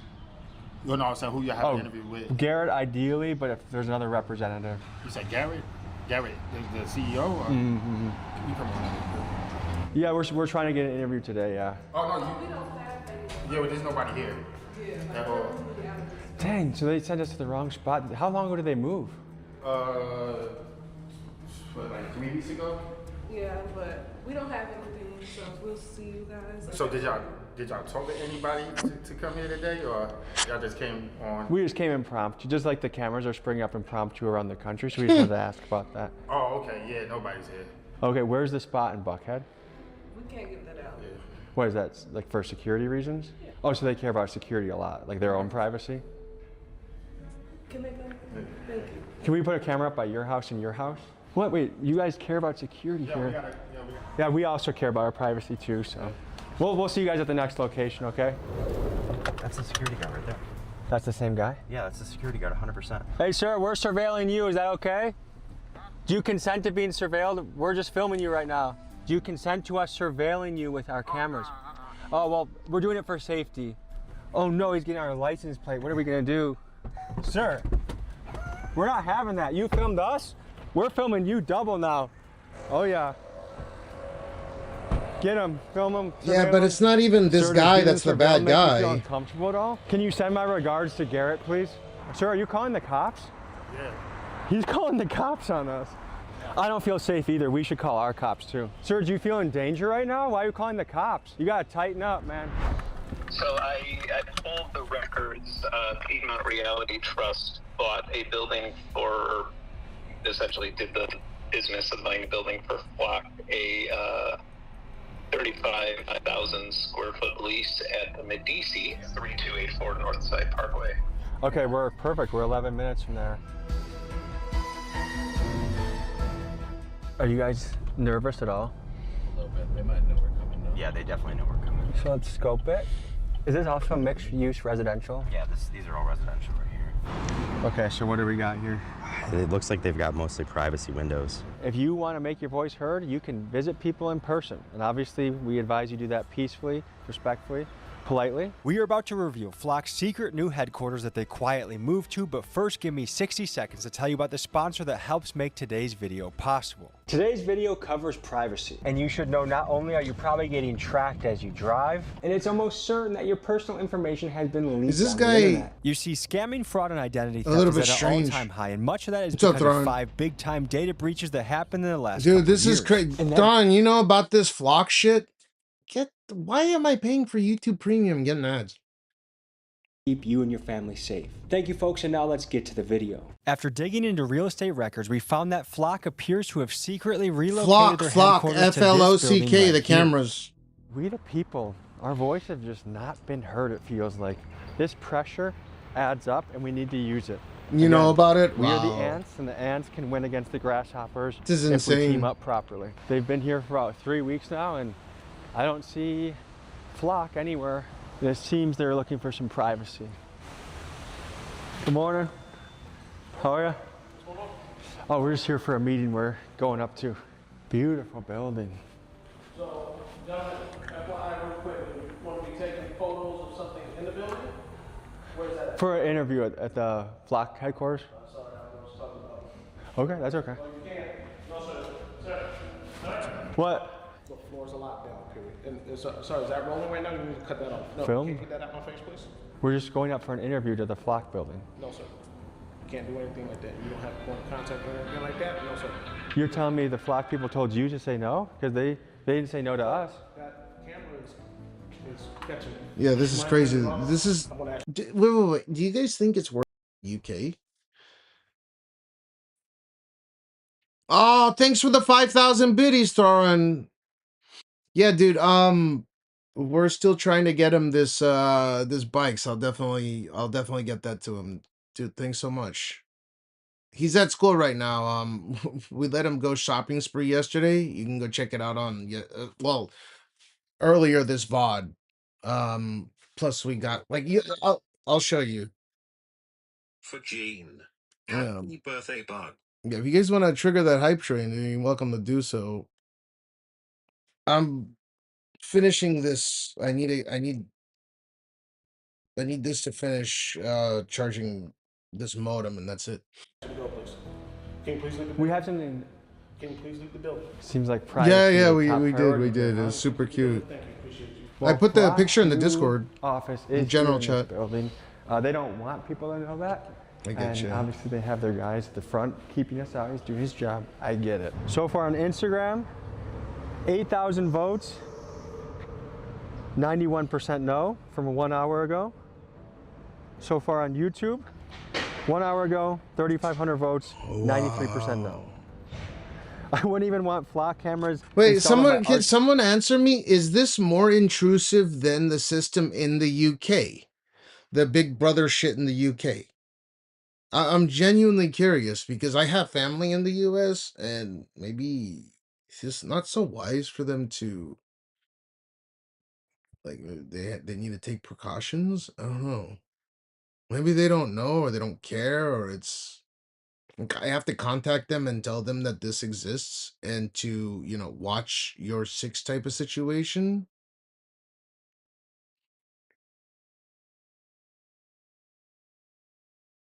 Oh, here, throw and look. I'll just show it on cam right now. We're almost ready to get out of here.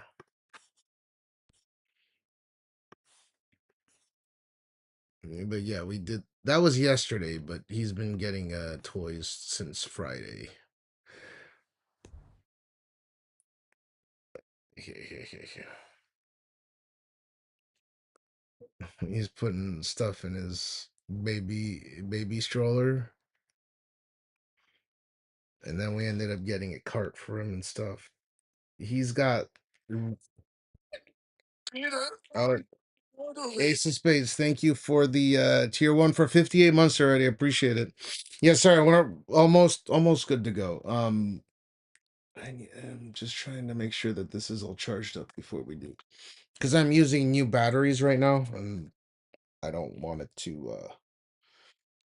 Yeah, I want to get as much time as possible so we don't have to come back here. New batteries are always wacky.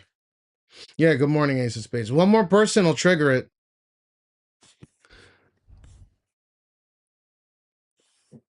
Okay, let's see. Dude, this flock stuff is unreal. What are they trying to do to the United States to make it China?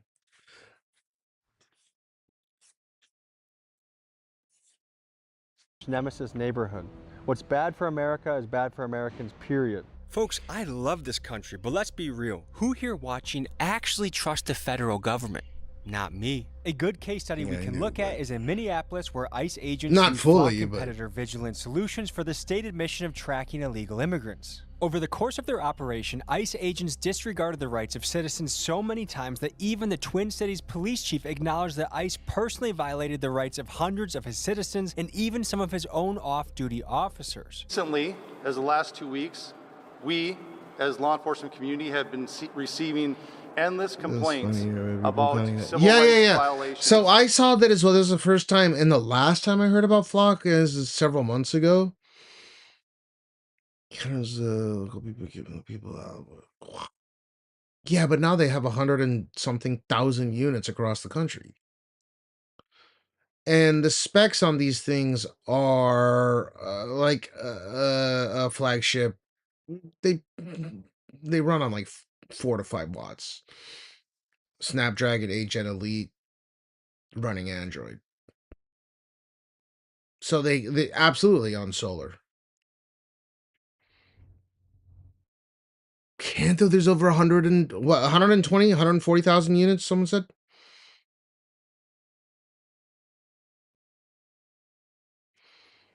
Who's Hassan coded? 5 million units out there, even in Japan. They can't legally do it in Japan.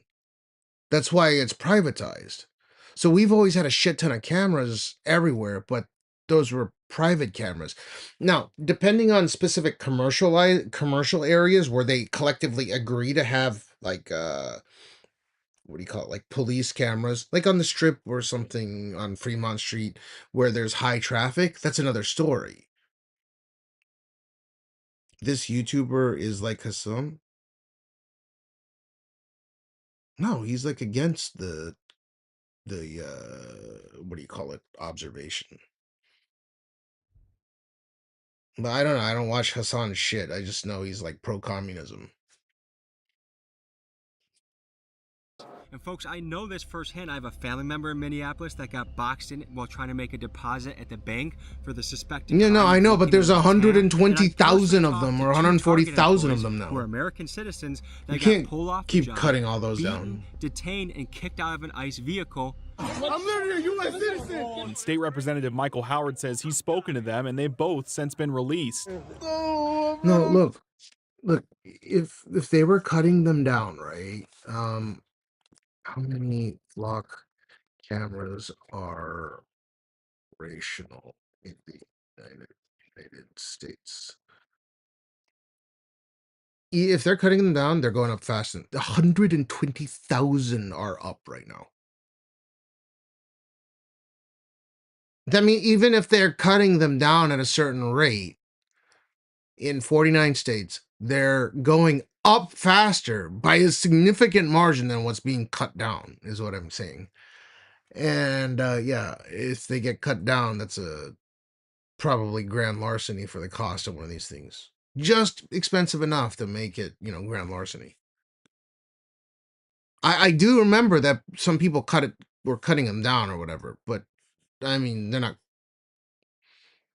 There's 120,000 that went up. That's how much are operational right now. Even if they're being cut down, like they're going up fast and they're getting cut down. I'm not sure how that works. Yeah, but what I'm saying is 120,000 operational. Like clearly they're not cutting 120,000 of them down. Maybe one day they might, but this is just kind of the prelude to something crazy. Why should illegal citizens be allowed to stay? I don't think they should be allowed to stay.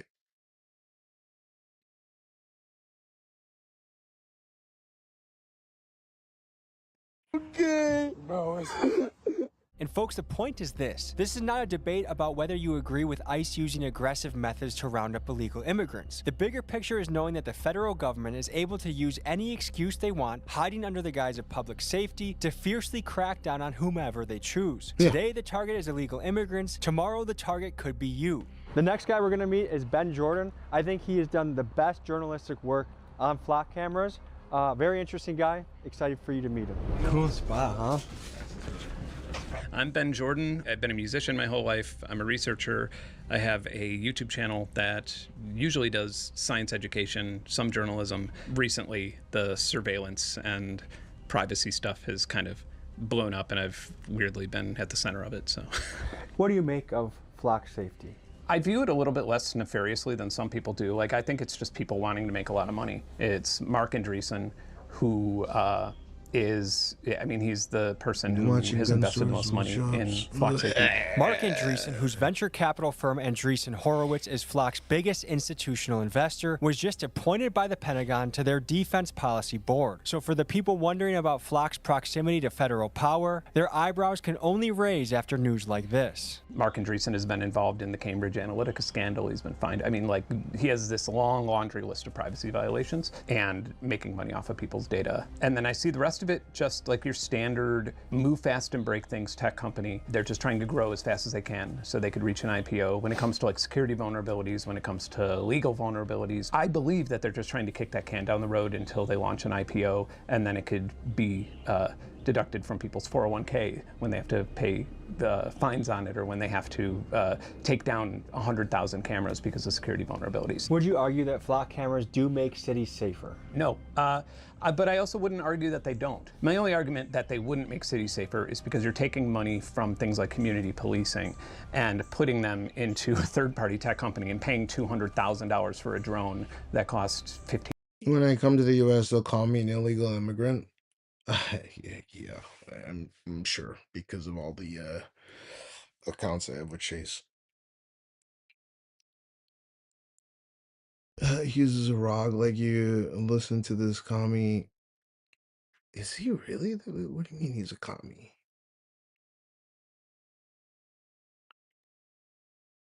He was just giving one example. Like, it's overstepping bounds, right?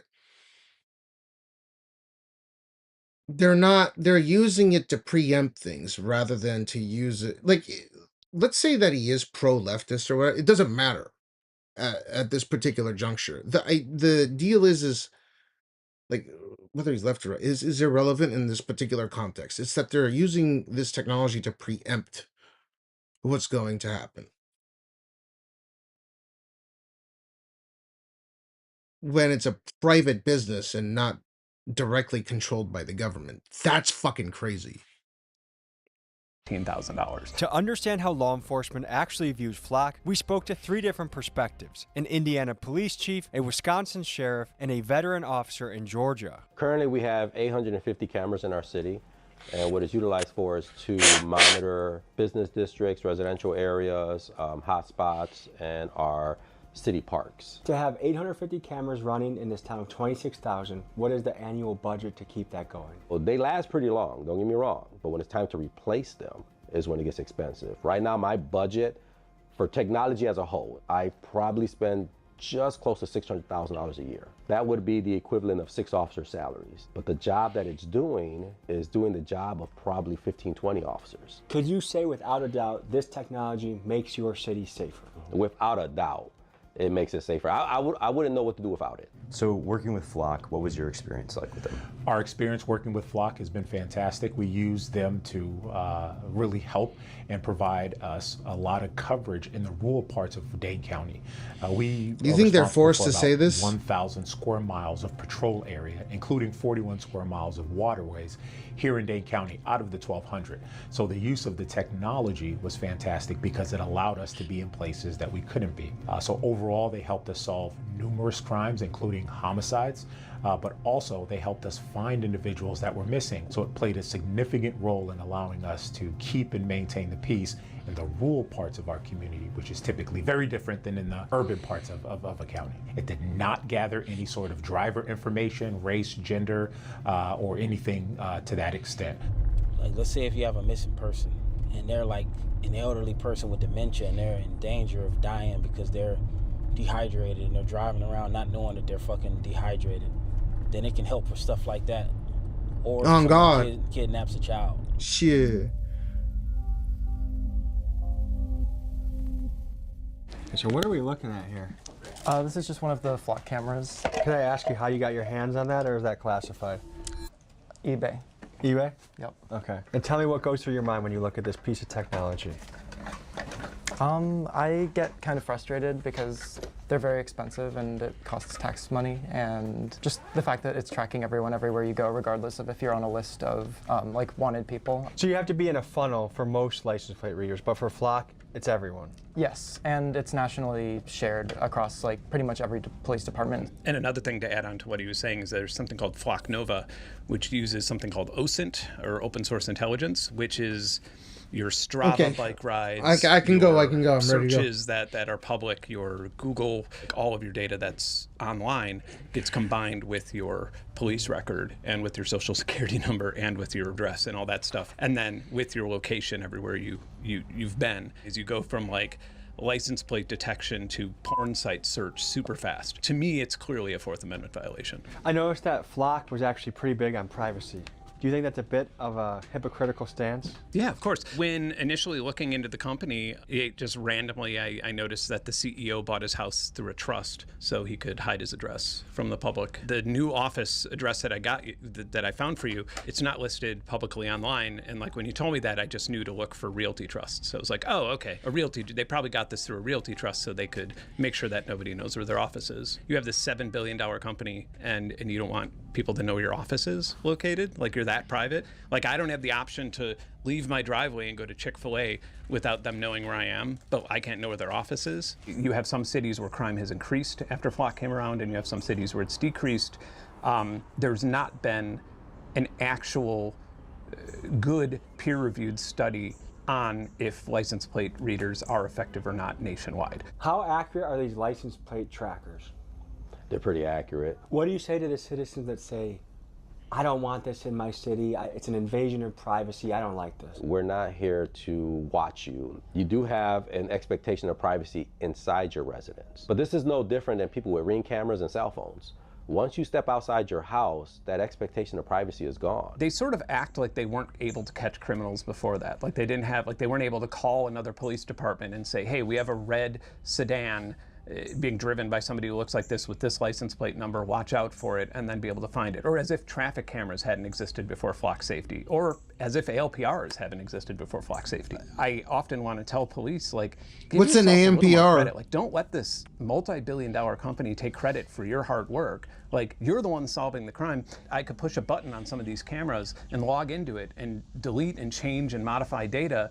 They can't be used in court because of that, because nobody can prove that they're secure. I hate surveillance cameras. I don't like I just don't like them in general, and I have them all over this property because the cops have showed up here and because we have private investigators. And it sucks that I have to invest in this stuff that I hate so I can at least have my own side of the story in case a cop comes here and says that I assaulted them or something, probably because the CEO of this company is telling people that I'm a violent, lawless activist. And then unfortunately there's terroristic organizations like DFLOC, whose primary motivation is chaos. They are closer to Antifa than they are anything else. And that I think is unfortunate because we don't want chaos, or I don't want chaos. I like law and order. And so it's like, the whole thing is just a huge infringement on people's rights. I mean, when I first got my hands on one of these, I was amazed by how 120,000, that's shitty they scary were. as shit. It saves By the data way, Thorin and everyone else, you guys should be able to contact your local constituents and tell them that you do not want this. Ask politely. You should be able to send an email.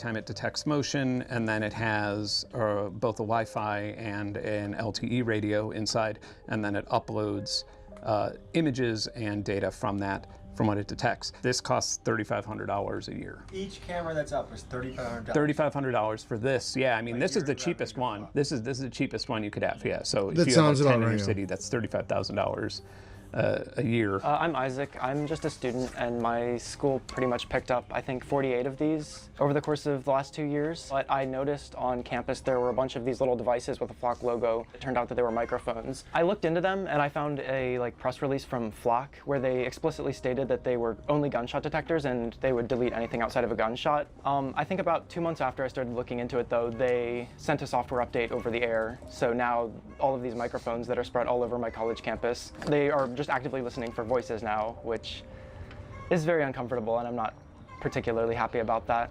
This is a multi-use parking lot, but there's a high probability that some of these people are Flock employees. We saw people going across the bridge to the office. So we're going to surveil the entire parking lot and run it through a license plate reader technology and see if there's any people we should keep an eye on. This is so cooked. And so what can we use these license plates? Like, can we track people? Can we know where they live? So there's this Park Mobile, if you're familiar with it, if you've ever used it. Park Mobile had like a massive data breach, and all the license plates were pinned to everybody's like credit card information. And so you could actually just like take this data, which from this program I made, you could just like download a CSV if you wanted to. You could take this data and then run it past the Park Mobile data breach and see who all these people are, where they live, what their credit card number is. It feels pretty invasive. Generally, the reason I even make this stuff is to show people what a black hat hacker could do. So the viewer understands we're going to go about a 2-mile loop from your house. Yeah, we'll go like maybe 3 miles total. In this one, clearly, you can just walk up to it and press the button if you wanted to. The laws that require that mailbox to be put in concrete, or like that stop sign to have so much, it has to go down in the ground so much, and there's usually concrete or gravel under there. And this thing, they just plop into the ground without paying any attention to the roadside safety. Okay, so this is the first one close to your house, and now the journey continues.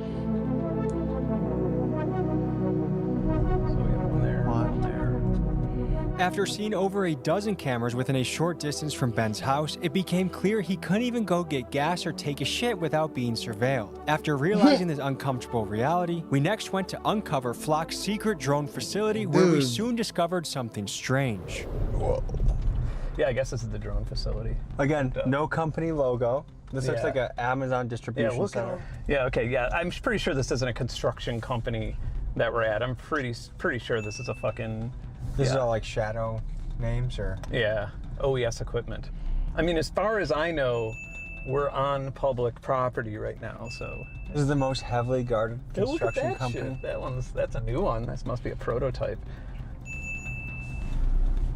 We're surveilling Flock right now. That's insane. What the fuck?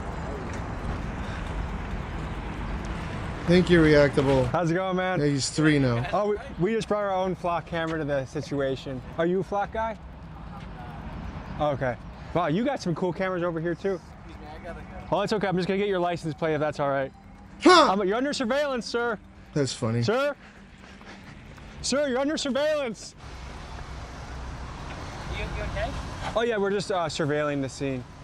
With Flock cameras. Just for safety reasons. I mean, what are you doing running around in the street? None of your business except for I'm surveilling you right now. It's not very safe to run. There's a lot of trucks that come up and down here. We had a truck that come down today and he was going quite fast. So just, this is a dead spot as you can see, so just be careful. Thank you.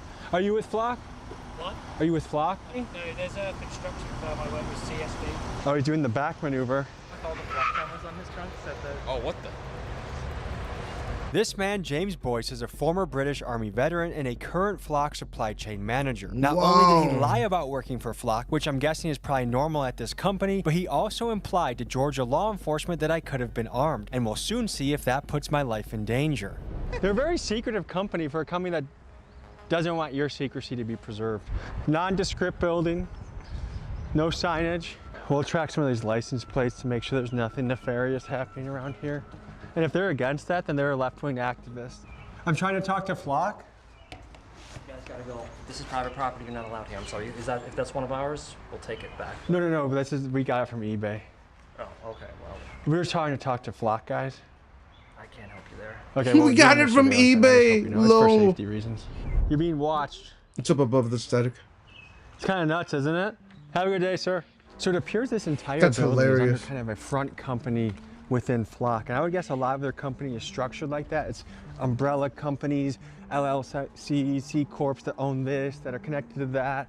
And it's clever arrangement, and they're well within their right to do that. But again, it speaks to the hypocrisy no of the idea. whole story of they want to be private. It appears this entire company is under their construction organization. So they have some umbrellas going on. Dude, it doesn't do. It's a 5 megapixel. It doesn't do 4K. On some LLCs, some maneuvering. Yeah. The corporate structure. You don't want to be like open with the public. You want privacy. Because the truth should not be afraid to speak. Anytime there's an element of hiding, it No, makes maybe you it wonder does. why. And it's No, a no, classic no, it example doesn't. of It doesn't. Do as I say, not as I do. Yeah. So there is like a good argument to this. Like if you get a job at Flock Safety for whatever reason, like there's a pretty big chance that you got that job because you worked for a police department or because you worked for a city council, and now, you know, you may have some conflict of interest in taking this What do you job. think about this, Nobody Mac takes Drew? this Does job it- without knowing what the company does, without knowing how Does controversial it fuck with you is. or no? You Bloody don't care. hell, James called the cops on us, and here's what he said. Hi, good morning, Mom. I'm Okay, what's going on there, sir? yeah, I'm sorry for calling. We've had some incidences today. I work for a company called Flock Safety, this is our main distribution center, and we've had a string of like YouTubing streamers or stalkers or whatever you want to call it. They've gone to our headquarter office and other facilities, and now they've turned up here. They're trying to either gain access to the site, and we don't want them on site, and they've been driving around the perimeter, basically harassing everyone who works here, and I don't know if they're armed or not. Okay. That's You're in Rocky, messed okay? up. Okay, thank you. We got police. Oh, cops are. It's an understatement. Oh, are they though. blocking us all in now? Is that a security guy? I don't know. Hey, you guys move up so he can get out, okay? That's a good point, Sorry, yo. man, we're getting a little predicament here. But- We're the guys. That's the bureaucracy, right? That's red tape. This kind of circumvents that. That's yucky as fuck. To talk to. Are y'all in this They don't even need to go through the He's DMV. just trying to get out of here right now. No. That's what it Have you guys seems heard like. of Flock? The Flock Safety Company? Yeah, of course. They're the ones that have the cameras everywhere. Yeah. But it might just be 5 megapixel photos, but it could be taking. You get what I mean? It could just be 5 megapixel photos, but it could be doing 2160p. I feel like you would need 2160p in order to do. Like, otherwise, yeah, I mean, you can block it for the time being until they start upgrading them. Those sensors are only like a 4K ISOCELL sensor is not that expensive compared to the rest of the unit. Said a cheaper unit is $3,500. Just and they're running Android, right? This is their undercover headquarters right here with their drones. And we did surveillance on them. So we filmed them and said, how do you guys like it? And now they have the cops here. What do you guys think about flock cameras in your city? Honestly, I don't appreciate those. I'm not gonna lie. I don't appreciate the drones coming into my neighborhood. It's just not a good feeling, honestly, to see those drones flying around everywhere. They have drones. It's kind of weird to me. I don't know. Let me tell you this, because you guys are working hard in a home improvement company. Your tax dollars go to your local city where they spend money on cameras, whether you like it or not. Apparently, you can buy them off of eBay, eBay, but but the cameras that are that might just be. Yeah, and we have no say so when it comes to that either. You know, they just do that on their own. So I feel like it's kind of fucked up. You know. Yeah, on God, so shit, what's going on here? Yeah, Uber Eats is here. I mean, can we at least let the people go in and out? Like, this is the thing with public safety. That's the police, in order to make things safe, they're blocking off the entire roadway so we can't get out, as if we look like a flight risk. And now it's putting the public at risk where she has to stop her car over here. Yeah, I mean, nobody's done anything wrong here. Like, you're literally doing journalism. Everybody here just literally came, like, they essentially came to give me a ride back. Like, it's ridiculous. Like, we're not on their property. Sir, he's got to go. We all have things to do today. He's blockading us, dude. Yeah, okay. Now it's something else. Because I ain't got shit to do with this. But now, I'm trying to leave. I got out the car because you're blocking me. Sir, you don't got to disrespect me right now. Sir, are we free to leave? Now you're disrespecting me. No, I can't leave. Sir, are we being detained? You think it's a skin color? Yes. I wanted to see if this absolute numbnuts of an officer from Smyrna Police Department violated my rights, so I ran the scenario by my friend Officer Toombs from the Clayton County Sheriff's Office. You can tell us to go fly a kite and walk right off. And fly a kite? Hey, am I getting detained? Do you have to give me a yes or no answer? Absolutely. You guys have done nothing wrong. Actually, we've also done nothing wrong, and yet we're blockaded by a police officer. Are we being detained? The manager wants to speak. It's a yes or no question, sir. You're gonna wait here until the manager talks to you. You're holding me until that guy talks, but you're not telling me if I'm going to be detained. Yeah, you are. Am I allowed to leave? Can I go in my car and leave? They are with Flock Safety. They just confirmed. How you doing? Hey, I'm good. what's up, brother? Hi, how you doing, sir? Good. So, tell him what you need to tell him. So, gentlemen, I just want to be very clear. There's a multi-tenant site here with a lot of people that are just trying to work. I've got yourself and everyone running in the street. I had to put my brakes on just to stop to make sure you're okay. Are you safe right now, sir? Well, I don't know that, do I? So I just want to make sure. We've had reports that you've been to basically every flock safety site and facility that you know of. And correct. Yeah. So your surveillance is correct. We're doing our own surveillance. So people don't really feel safe right now with people randomly trying to get into our sites and buildings. Oh wait, you don't feel safe being surveilled? Is that what you're saying? Not at all, sir. Because that's what you guys do to us without our consent. Okay. And I think it's interesting when you guys have this happen, you call the police and make us get stopped, but then you do it and it's okay? I mean, our devices will call the police regard. What we'd like you to do is, basically we're saying that you're trespassing on this site and we'd like you to leave peacefully. This guy's blocking us that you called. Physically leave. All of us. This is my office that I work at in Midtown Home Improvement. Yes, sir. Are you going to let us Can leave? I not physically leave my place of employment? Officer Smith. I'm speaking because I have something to say, sir, and you are blocking me. What we're asking is, like, you're essentially trespassing on this site. Are they British? What's this accent? Don't know your intent. I don't know if you're armed. I don't know if you're armed. Okay, that's fine. But I mean, it's the same playing field, Buck. And essentially not really bother us anymore today. Was it bothering you to film you guys? I'm not bothered by filming. I'm being bothered by trying to go on a lunch break and people are running around in the street. Was it such a disservice to your day that you felt the need to call the police for it? I think if you have someone hanging around outside your house, you'd probably... Are they British? This is a business that... Yeah, it is Andrew Tate, actually. He got let go because they work with Flock now. Happens to put cameras around the nation, and some people don't like it, and we want to do our due diligence. By the way, we have put in a request to your press team to actually speak to you face-to-face and have a fair interview, and we haven't gotten back from that, so we did our own digging ourselves. That's 3% left. Those channels, I'm pretty sure Flock will obviously talk to you about what they need to, and hopefully clear up anything they do. After Flock called the police and had us detained, I immediately filed a public records request for the police reports and body cam footage. In Georgia, by law, a city or police department has 3 days to respond to a FOIA request. I didn't even get an acknowledgement response for 10 days. I then followed their instructions confirming the request on their own portal, and a week later they rejected it, claiming that it was canceled due to no response. So I want the citizens of Smyrna, Georgia to understand that if this nonsense continues, then their property taxes will be paying my legal fees and any fines when I sue the city for the records that they're obligated by law to provide me. Folks, it was important to me to try and get Flock involved in this story. Ben tried reaching out to them about their security flaws. I tried reaching out to their PR team, and here's how that conversation went. So when you were there last week, what was your goal? To try to talk to someone at Flock, or just to get B-roll footage, or what was the goal? Just before. Well, I mean, I'm asking because the UK has like a tremendous Big Brother thing, right?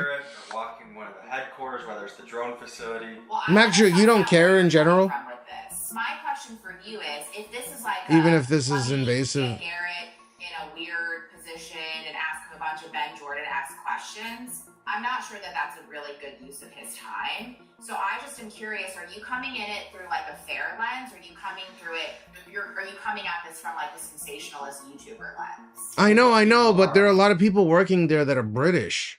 And you know how they have that Big Brother shit in the UK.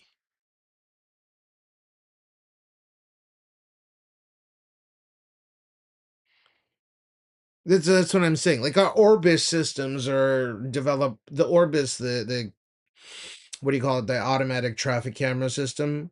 Now that doesn't, that's just photos when cars are speeding. It only initiates when a car is speeding. It's developed by Boeing, and it's called Orbis here. You get what I mean? Because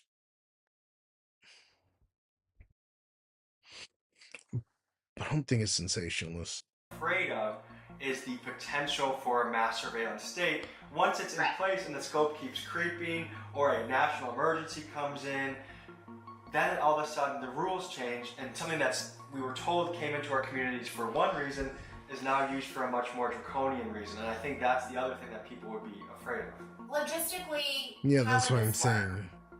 Garrett is in Atlanta most of the time. He has like no availability over the next couple of weeks or months. So you can also understand that I'm coming from a position where I have to protect Garrett and Flock. For sure. And a lot of people request to do interviews and to look at things, and then the story comes out and it's really shitty. I don't love that you guys trespassed on Friday and that Ben was there as well. I just don't love that.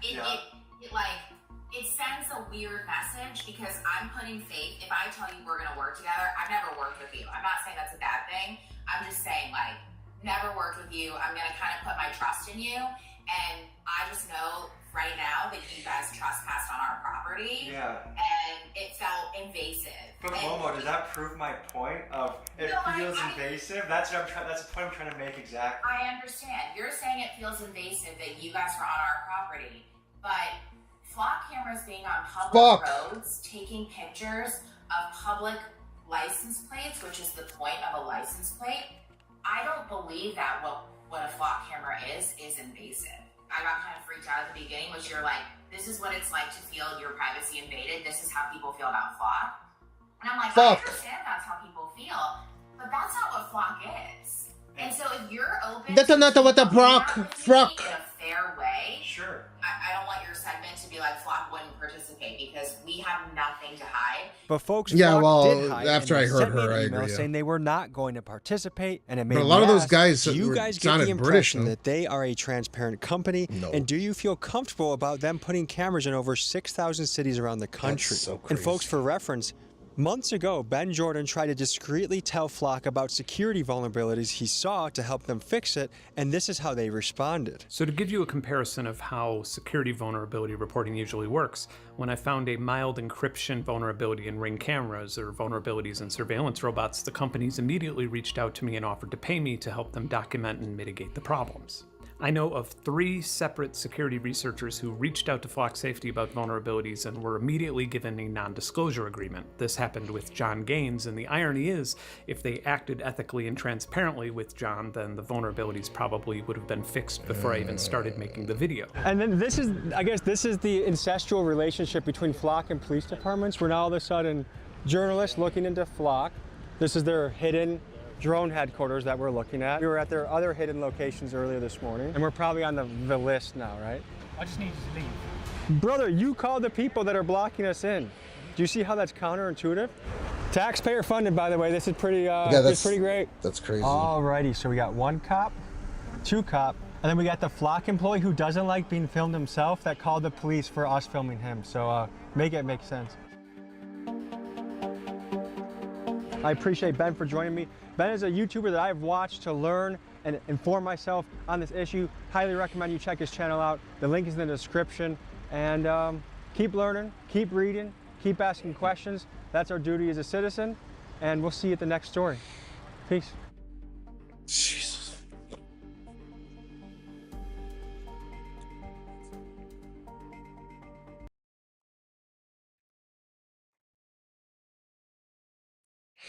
All right, so this was an interesting semi-rabbit hole.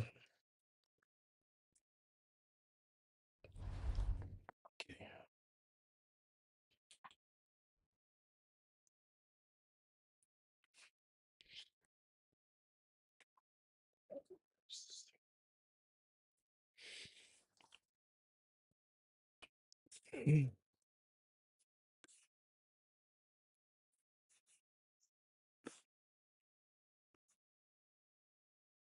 2 weeks ago. Is this short?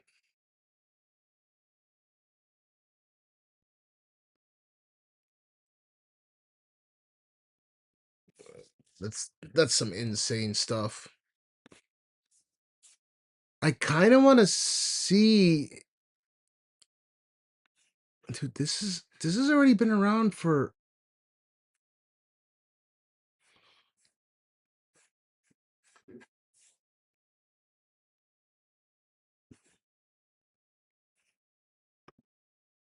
Now I'm happy to see that Flock cameras are back in the news because they are That newsworthy. was from like months ago. And I'm glad to see that most of the opinions that I see being published about them by the general public are negative because the way that's what I preface the whole thing with, right?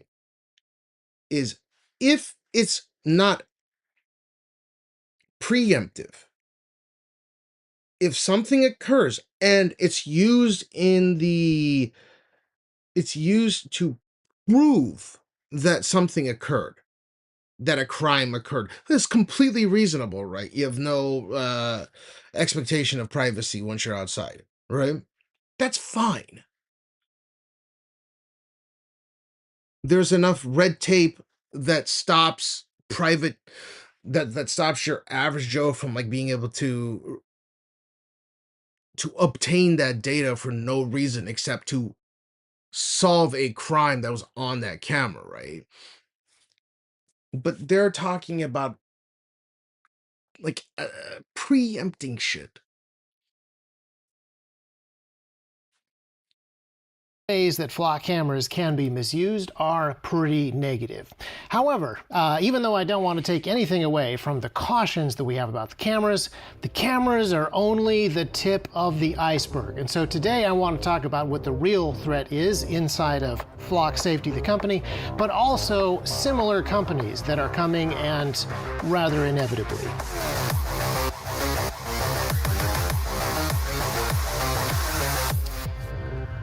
So this is a Flock camera, and not only is Flock Safety, the company, relatively inevitable. Thanks, Wavy Gravy. This camera type was inevitable, a remotely operated camera that has a little LTE modem on the side that lets it talk to cell phone networks and communicate with the cloud.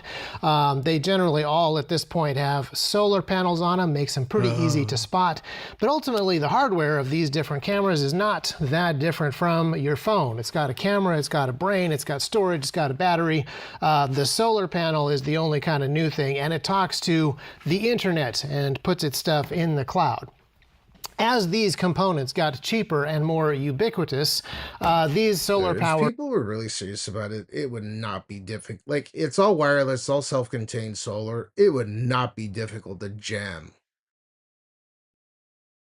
remote cameras with no connection to the internet, requiring infrastructure and wires, just cell phone towers off to the side somewhere, were inevitable. And cameras that wanted to build these things and offer them as services were inevitable as well. That's why Flock Safety, the company, is the only person getting a lot of attention for cameras like this right now, but they're not the only player.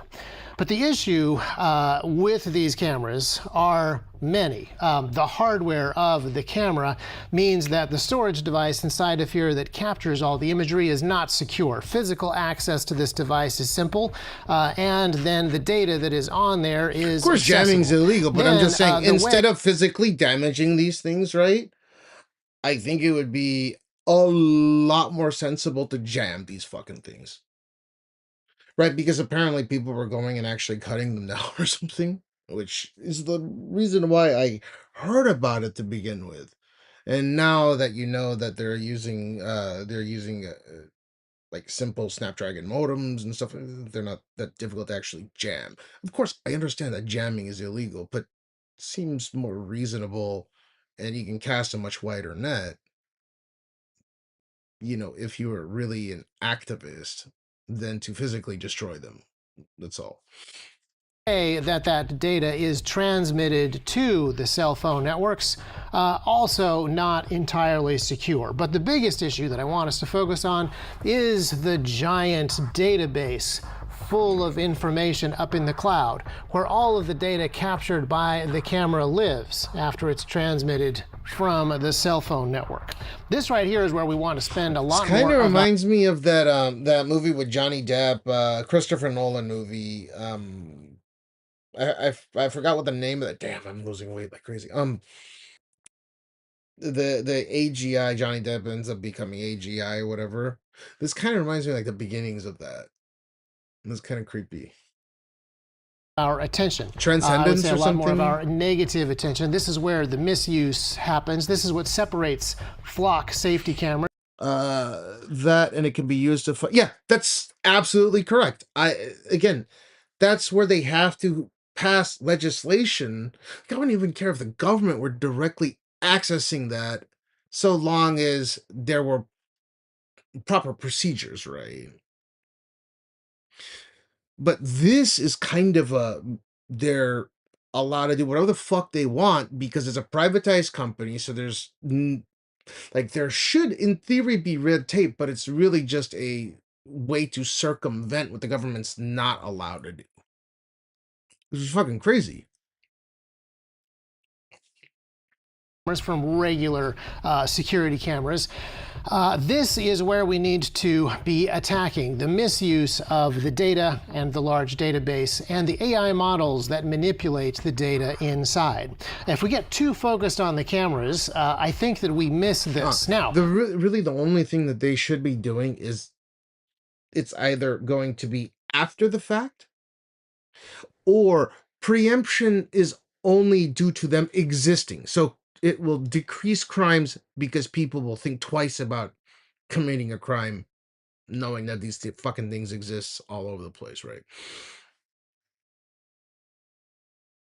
the cameras are easy to focus on because they have many problems. Is that what it was called? And they're the physical manifestation of flock safety in our communities. They're mounted on this pole right here, which is very fragile when you want to cut. No, I get that, but if you have a group of people, right? Like the deal is if you have a group of people that go around and vandalize a bunch of these things versus being able to, there's only 120,000 of these things. If you're able to jam, and it's very hard to track jamming systems, right? There's a huge gap. Like, you could have these things jammed to where it doesn't affect it doesn't affect other. I'm kind of thinking out loud. It'd be a lot easier to cast a big net when it comes to disabling these things en masse instead of darkly vandalizing them.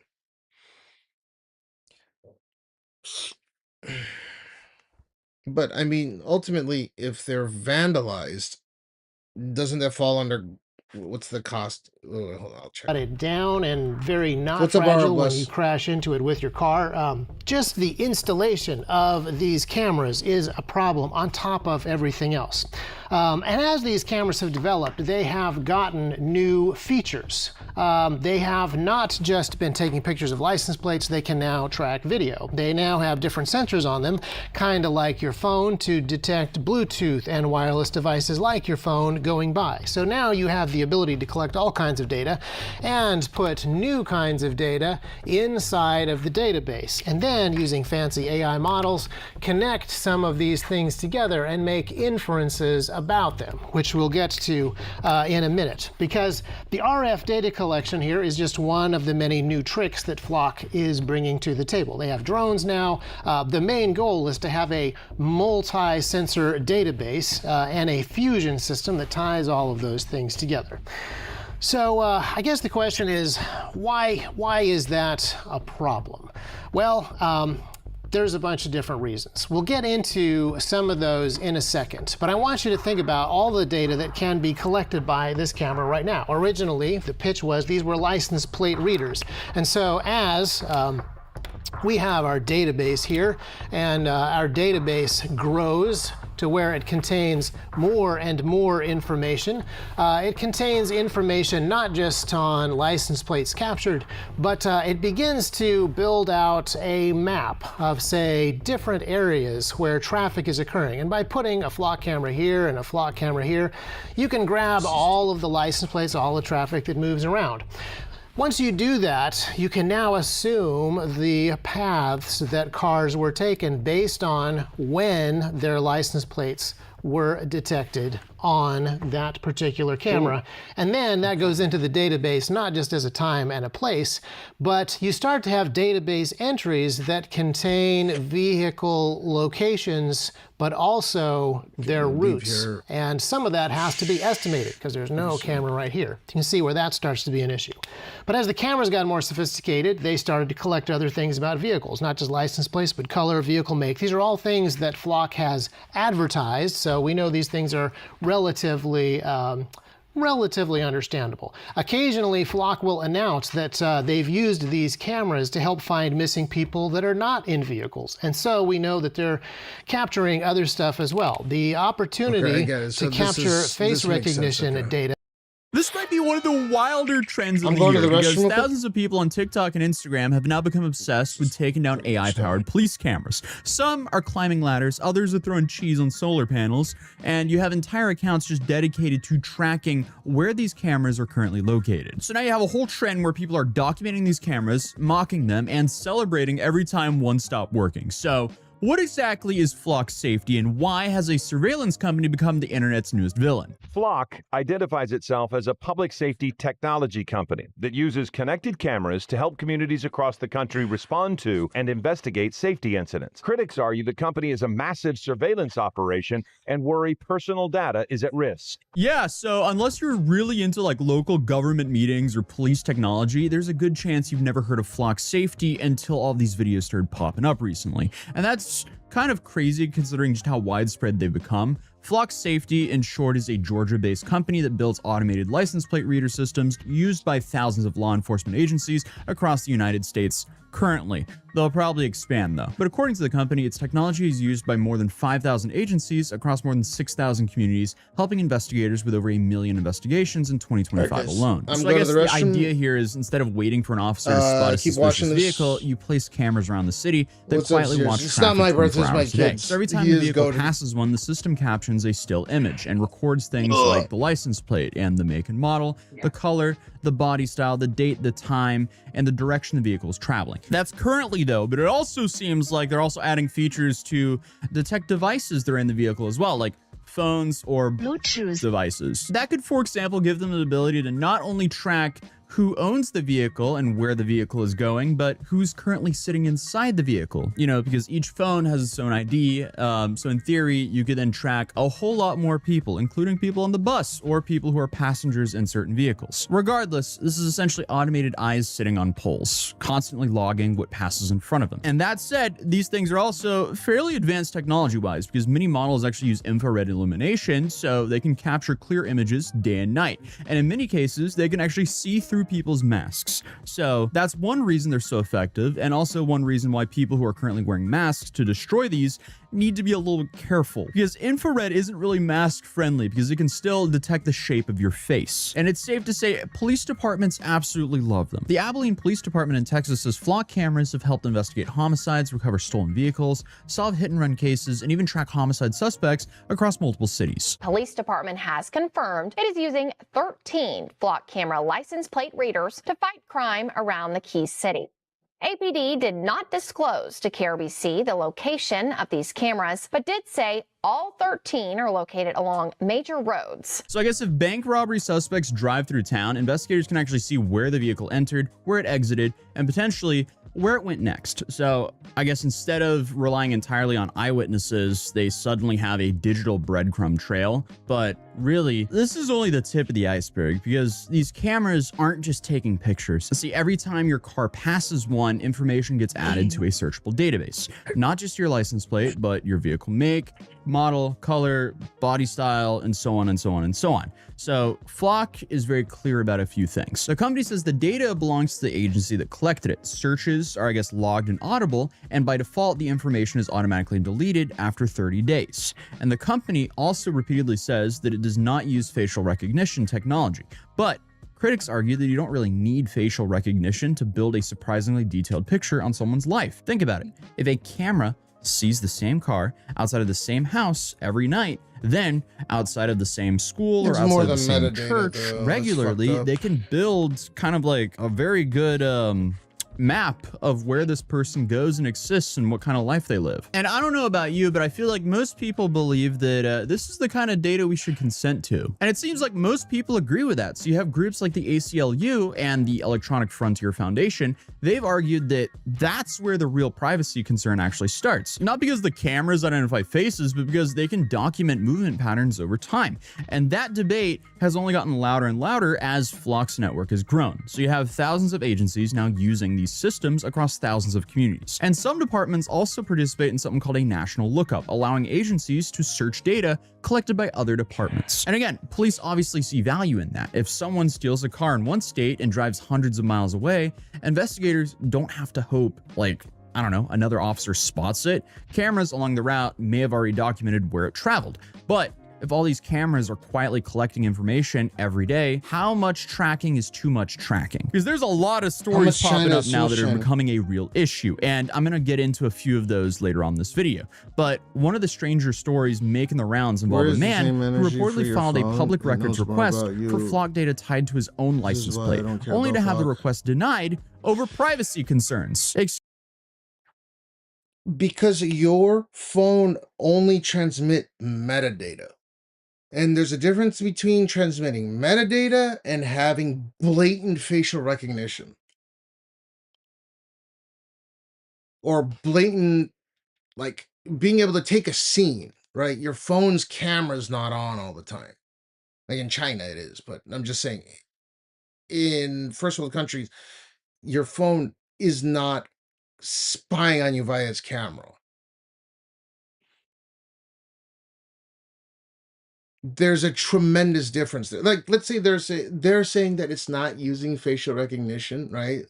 But so let's give it the benefit of the doubt and say that it's not, right? Like, not getting into conspiracy. Let's just take that at face value. It's still able to take footage of what's going on in the area. That's tremendously different versus that's active versus passive metadata collection. Right? That's the problem I have with it. Otherwise, yeah, of course, I've discussed the whole deal with China. Like, if you've ever wondered why China phones have a larger battery that domestically than their internationally sold counterparts, is because a lot of those phones, they have a low powered camera on at all time mode in order to digitally scan barcodes or QR codes. But they're on all the time. There's no reason for it to be on all the time. Their microphones are also able to be switched on at any time. There's an APK for this, that the police can actually enable your shit remotely. So your camera's recording you in perpetuity, even if it's a low power mode, like a black and white mode. That's fucking insane, right? So why does dynamic pricing as if it's just harmless metadata? Because you can build like it's already been proven that you can build a tremendously accurate profile regarding an unsub. First, it's an unknown subject. Now you just have a known subject based on what they're driving, what the color of a vehicle is, how they're shaped, how tall they are. Like, these are indirect. Like, if they're saying they're not using facial, again, I'm prefacing with this. There's a tremendous difference between that and having to build a profile on a person based on pure metadata only of where that's, and they can build tremendously accurate profiles just on metadata. That is absolutely a thing. These algorithms are crazy. You could be casually thinking about, like, you're searching stuff and it's just collecting metadata on you, but it's not your social security number, it's not your birthday, it's not your banking info, it's not how much money you have in your bank account, right? It's not these direct pieces of information. It's where you go, what cell towers you're triangulated on, and it's just pinging this back and forth, and it's able to create, like, again, I'm not a algorithm expert when it comes to building a profile on a person just purely based on metadata, but they can obviously build sophisticated databases on people, right? Excuse me, what? He's trying to get his own information, but he's being blocked due to privacy concerns? So the government can collect data on your movements, but when you ask to see information about your own vehicle, you're told releasing it would violate privacy.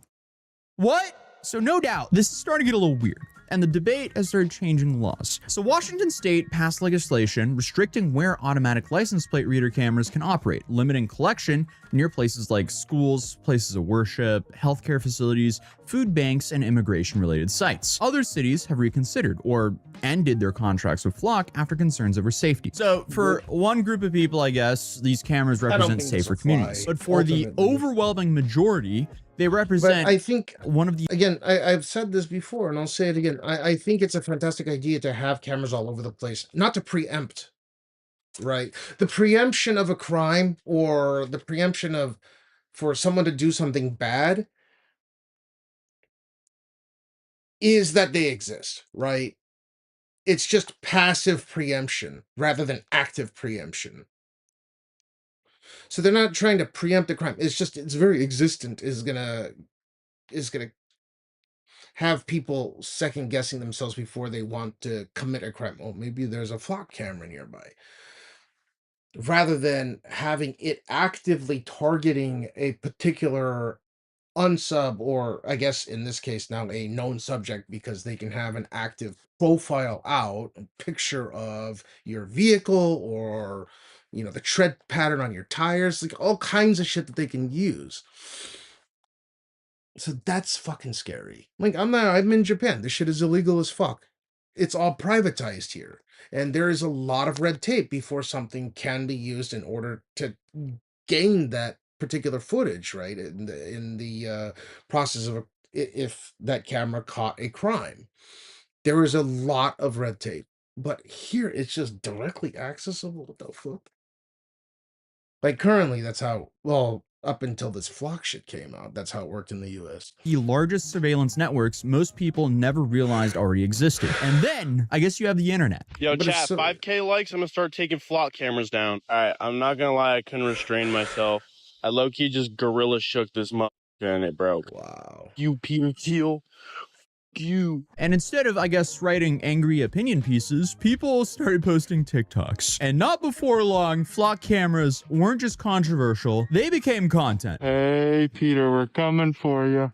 We, the people of the United States of America, are not going to stand for that police state. The good news is we can do something about it. If you scroll through TikTok or Instagram Reels or Twitter, it won't take you too long before you find videos of people celebrating another flock camera going offline. Some people cheer because, you know, they drove past an empty pole, and others post maps showing where all the cameras are located. And then, of course, one of the stranger trends I've seen come out of this is people throwing slices of cheese onto the camera's solar panels, which I guess temporarily blocks them from charging. And obviously, not everyone online is just joking. I do want to say that a lot of people protesting flock cameras aren't doing it for the trend online either, but they're literally just trying to get this kind of surveillance removed. And it makes sense because this is one of the craziest overreaches we've seen in a while. Historically, I stay out of the city and the city stays out of my business. It was a pretty decent arrangement. But then y'all sent me one of these tickets from one of your AI red light cameras you have deemed as necessary infrastructure in your city. The thing about this is I was in Seminole, Alabama at the time I allegedly ran this red light downtown. Because the enforcement action of 316.0083 unduly shifts the burden of proof to the vehicle owner, me, to prove my innocence rather than the state having to prove my guilt. Currently, I'm guilty by default. I've been convicted by a computer program. So not only does this process flow through a private company, our DMV records and personal registration information are accessible by a foreign actor. But regardless, police around the country are investigating multiple incidents involving damaged or destroyed flock cameras. One recent example came out of Indiana, where a flock camera along Interstate 69 was found lying on the ground, and Indiana State Police confirmed it belongs to the agency and opened an investigation. There was also a dude in Virginia, I think, who got arrested for, let's say, a guy in Virginia arrested. Yeah, it was a dude in Virginia who also destroyed a whole bunch of flock cameras and got arrested. What I guess was kind of amusing about the Indiana one is officials, they couldn't confirm if it just fell or if it was vandalized, but they are currently looking for whoever did it. Essentially, people across the internet are putting out hits on these AI cameras. Peter Thiel! Peter Thiel! Well, well, well. It's a flock camera. Peter Thiel! Peter Thiel! I see you, Peter Thiel! We have a method. And also in North Carolina, damaged flock cameras started a debate over whether the technology's crime-fighting benefits outweighed the privacy concerns. And then there's a bunch of videos that go much further, like posting guides explaining different ways to either take down the flock cameras or disable them or just outright destroy them. Now, to be absolutely clear, this channel does not condone that whatsoever. Doing stuff like this has some serious criminal risk. You don't want to mess up your life because you hate an AI camera, but I don't think too many people have too much sympathy for them. It's kind of like the same thing of hearing about, like, oh no, someone destroyed a speed camera. What will I ever do? Regardless, don't do anything that can wreck your life. And there's also the reality of damaging a few cameras doesn't suddenly make the network disappear, because from what I can tell, every time you destroy one, Flock gets paid to replace it. So we are really just kind of stuck in this weird purgatory for something that I don't think anyone voted for. It's just another thing to add to the long list of inshtification that we've experienced over the last few years, because there's no clear win here. Like, either your every movement is tracked and your tax money goes to replace the broken cameras, so your every movement can be still tracked. Fun.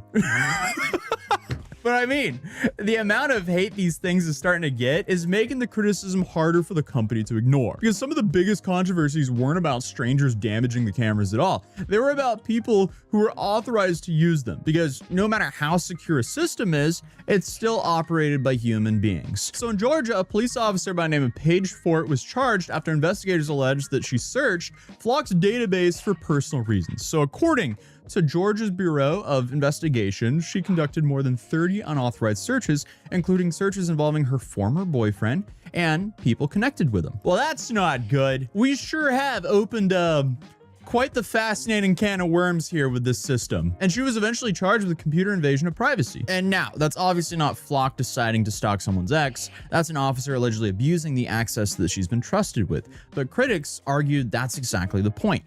When you build an incredibly powerful database, you also create the possibility that someone with access could misuse this database.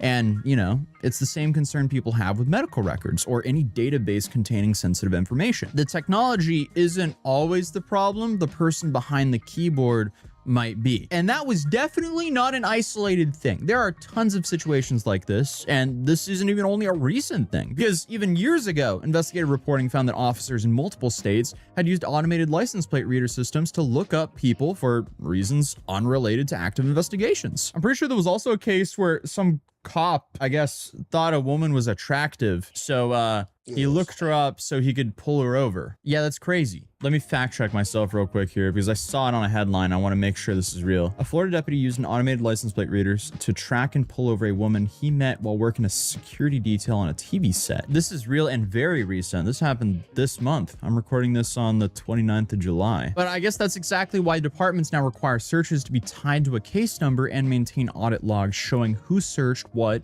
and when. Flock itself says every search is recorded and auditable, making it easier to see when someone is using it for the wrong reasons. But also, I have a feeling that can be bypassed, but what do I know? But I guess that's better than having no oversight. But, you know, as we've seen in plenty of other industries, having rules isn't the same thing as everyone actually following them. Then you have cases where nobody necessarily abuses the system and things still go wrong, like Joel Fetter. Fetter was driving through Colorado when he suddenly found himself pulled over at gunpoint. Police believe the vehicle he was driving had been reported stolen, except it wasn't. According to the reporting on the incident, the problem started when the vehicle was entered into the National Crime Information Center database using only a partial license plate instead of his full license plate number. So Flock's system searched using information that had been given and generated a possible match, and officers acted on that alert. So the result was an innocent man being detained because a chain of human errors snowballed into a terrifying traffic stop. And I don't know if this makes it better or not, but Flock said its system had functioned as configured and apologized for what Fetter experienced.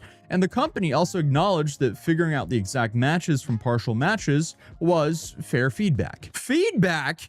The guy had a firearm pointed at him. What are you talking about? Oh, thank you for the feedback. That could have gone so bad. And essentially the company's response was just like, well, we'll work with this constructive criticism here. Excuse me, what? Also, another issue is that most people don't actually understand how the system works. Take Oshkosh, Wisconsin. During public talks on whether the city should purchase flock cameras or not, company representatives reportedly told officials that one feature, known as heat maps, wasn't possible. But then later, police showed that they could generate maps showing where vehicles had traveled based on camera detections. So is this being misleading on purpose? What's going on here? Was it all just like a misunderstanding? Or different features being discussed? I don't get what's going on. Or I guess did city officials simply not get the full picture before making a decision? But I guess even when the company says it has safeguards, if the public doesn't understand how those rules work or thinks the rules don't make sense, trust really starts disappearing. And once people lose trust in surveillance technology, it becomes a lot harder to convince them that the cameras are only going to be used for the reasons they were promised to be used. If this statistic is true, we have a massive problem. But apparently the CEO of Flock, he ended up talking about the people who had a problem with Flock.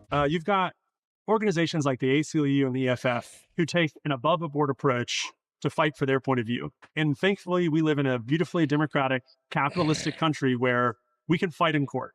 And I have a lot of respect for those groups because they have reasonable debates and we follow the law.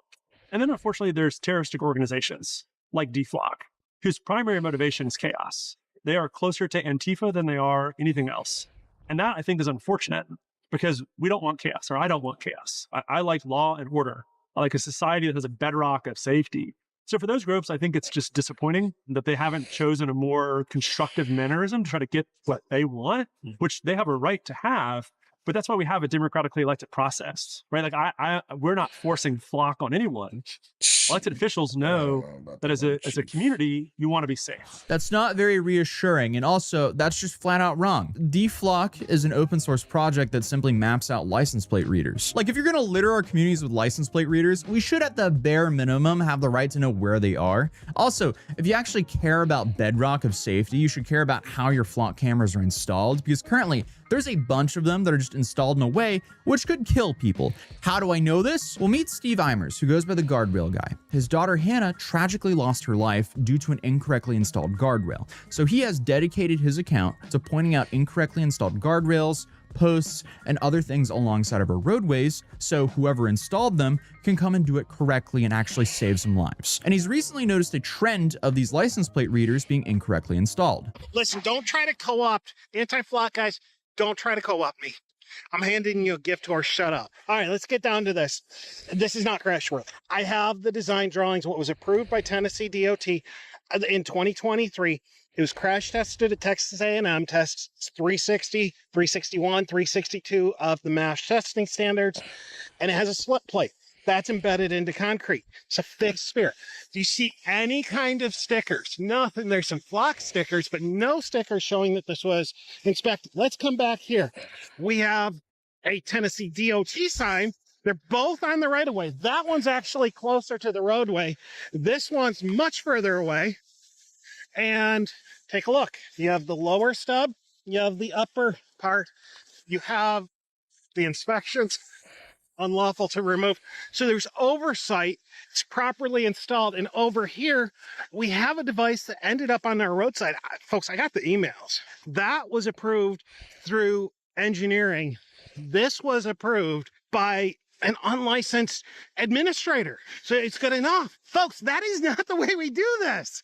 It's a privilege to be in the clear zone. We cannot just say, let some unlicensed bureaucrat say, well, just go ahead, do what you want. Dadgummit, whatever will be, and don't hit the post. Clearly, safety isn't their #1 priority. And by the way, Flock isn't the only company making this kind of technology. Motorola Solutions also has their own automated license plate reader system after buying Vigilant Solutions. And the Guardrail guys also made videos on them mounting their stuff incorrectly as well. And then you have another company called Axon, and that company is probably best known for its tasers and police body cameras that you see on the United States police officers. And they're also building connected camera networks through Fusus and Axim. So Flock just happens to be the company that everyone knows. So that's important because even if Flock disappears tomorrow, these cameras wouldn't. It seems like Axon and Motorola will happily fill the gap. Police departments can still buy similar systems from other companies. So essentially, the real question is, should Flock exist? It's kind of like, how much surveillance are we comfortable with? Because, you know, China's been criticized for many years for this exact type of surveillance, but now it seems like we have it.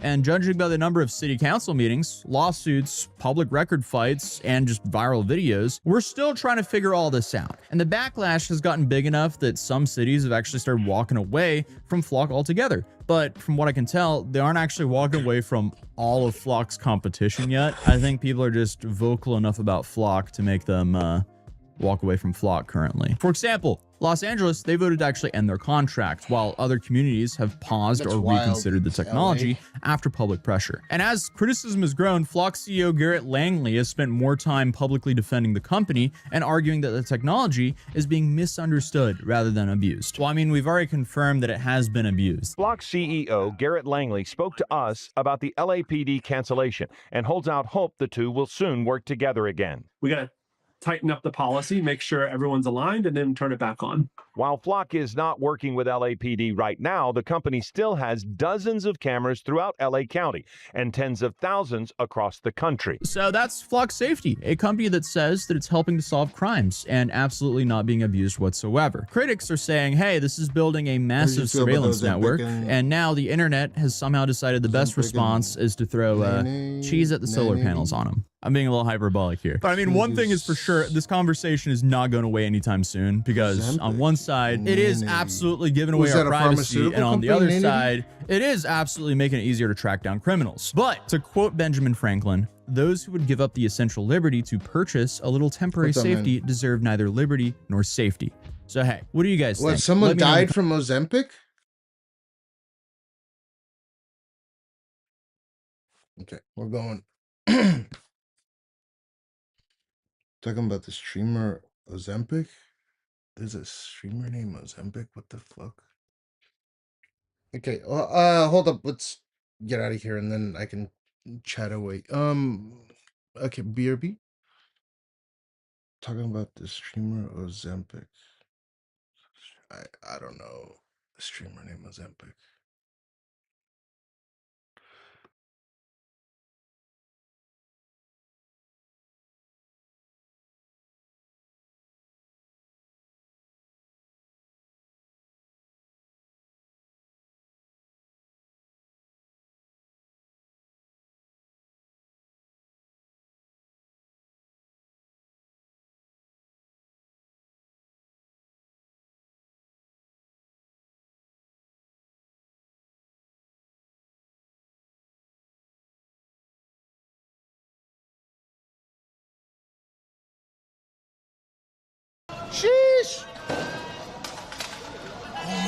guy just ran into... Yo,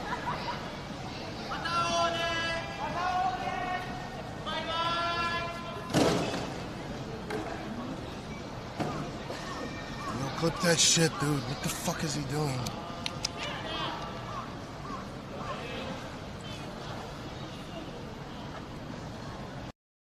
つけてね。なるほど。てか財布だけで勘弁してください。気をつけて帰ってね。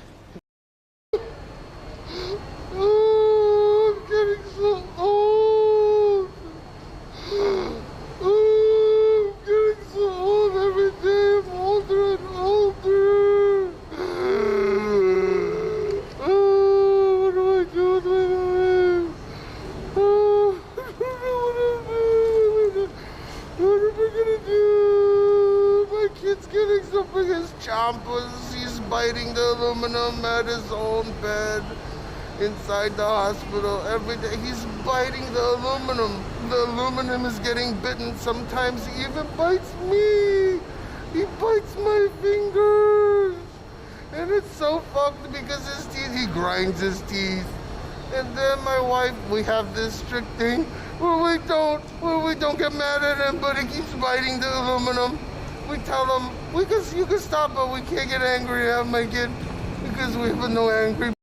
Any number of things.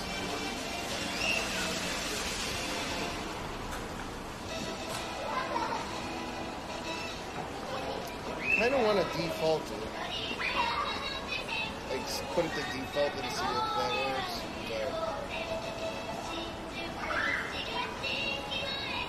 But you want to do that?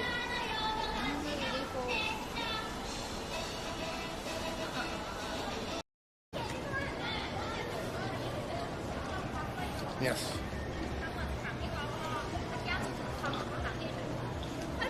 Big ass. Oh, that guy forgot to turn off his light.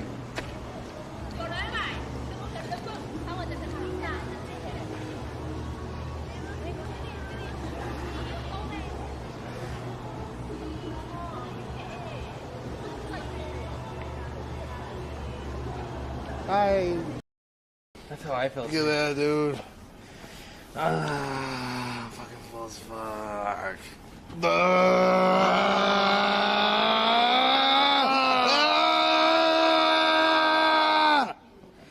What, did we just Everyone's reach?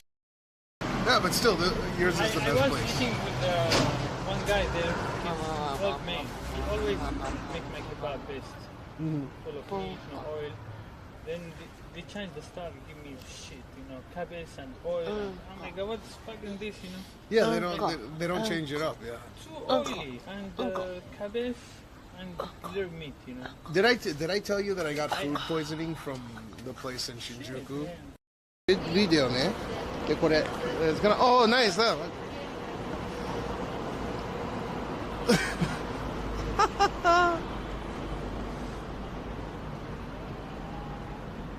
Wow.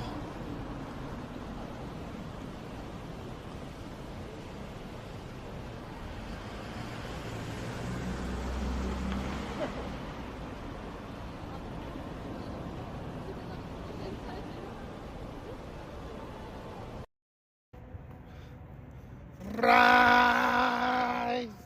Jesus rise! Jesus rise! Jesus rise! Rise! Rise!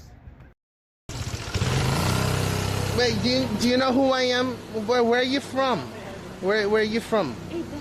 Chinese. You Chinese? Where in China? Where? Doko, China. Tohoku, China? That sounds Japanese, honey. Snow. I'm sorry? Snow. Snow. Oh my god. Wait, is this your friend? Snow? Snow.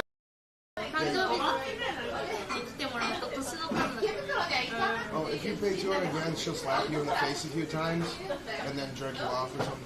Yeah, I want that. Yeah, you have to? Okay, yeah.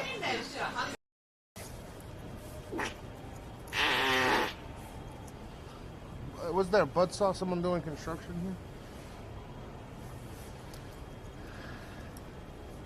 I heard someone doing construction.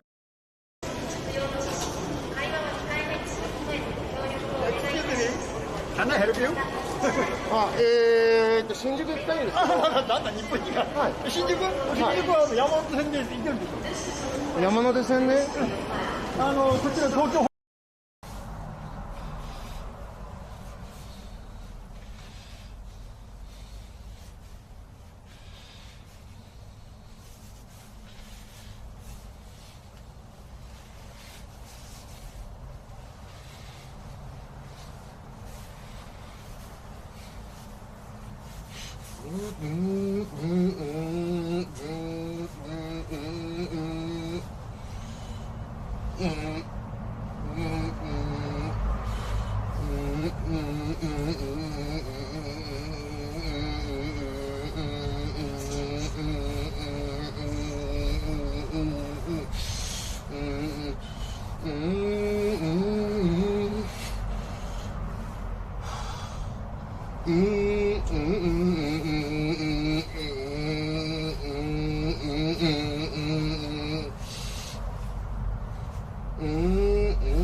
Are your standards just too high, Prada 420?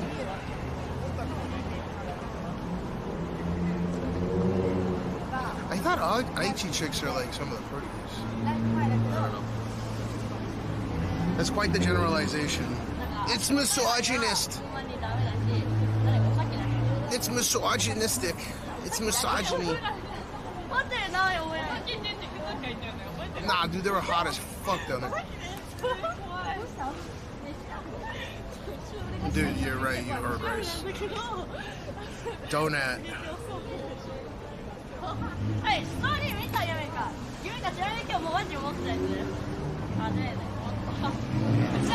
Rice!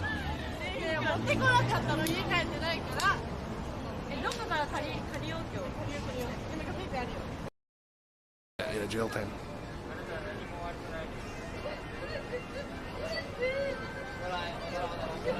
I feel bad for her.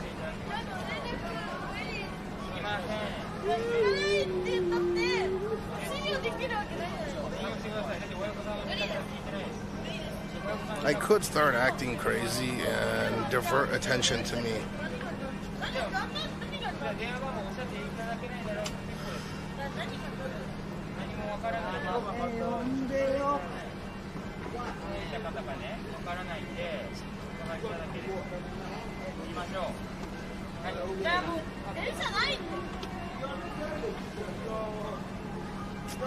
That sucks, man.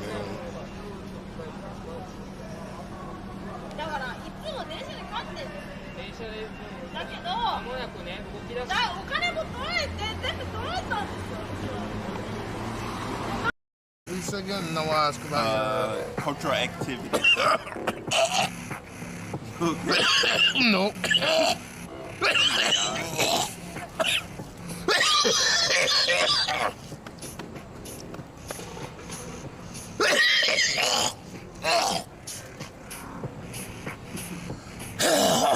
Damn.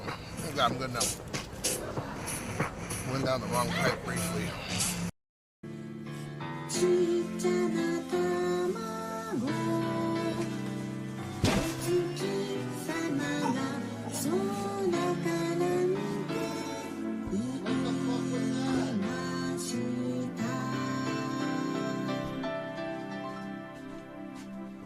What was that sound? You okay? What was that sound?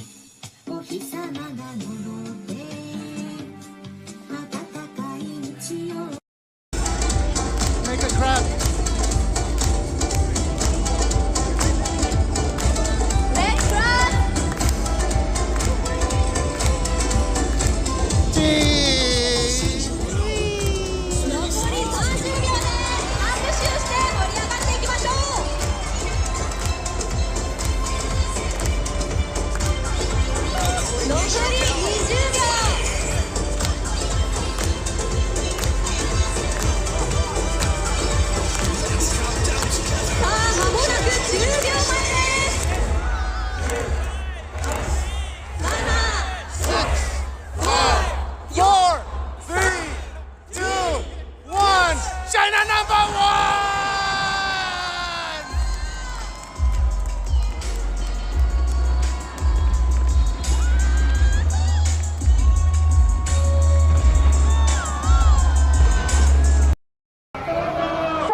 vaccine passports.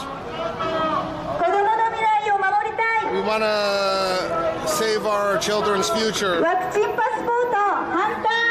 passports are garbage. Let's fucking go, baby.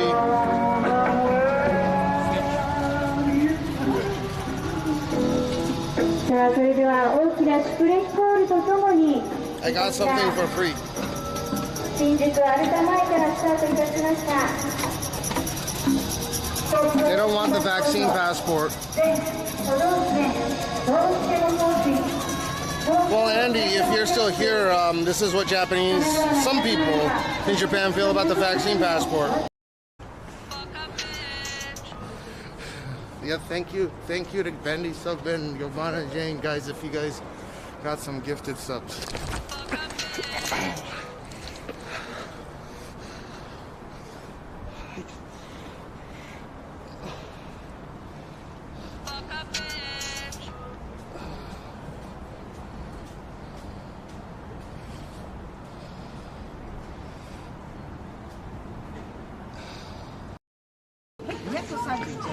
Corejito card, please.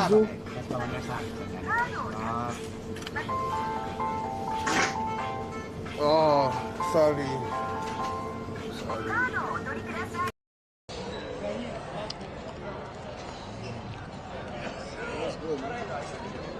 Yeah, what's up, home slice? I hope you know if you don't nobody here, man. Right? I mean, what you doing right now? You good? No. Don't call me a fat ass. You ain't so thin yourself.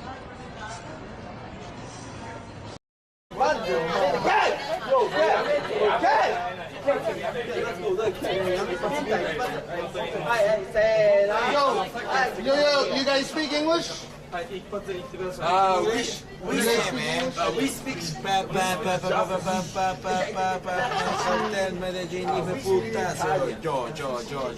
you from, man? We speak Me? I'm from Brooklyn, New York. Where you from? I'm from Colombia. Show your fucking face. That's fine. Why do you need to see my Show your face. Take off your hat. Okay, please go away. I'm going away. Please go I'm away. going away right here. Please go away. See you. I'm going away.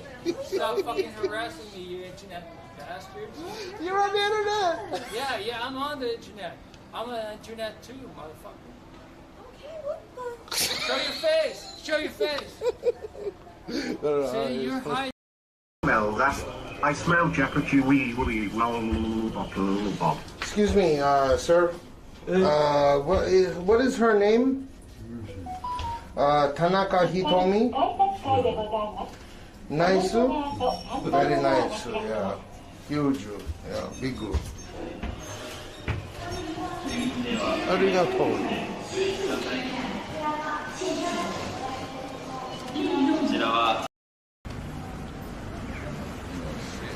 Yeah, I got a pigeon. Where should I take it? It's sick. Oh, I don't know, man. Not like sick like COVID, but like it's not healthy. It can't fly. There's other pigeons are trying to fuck this pigeon.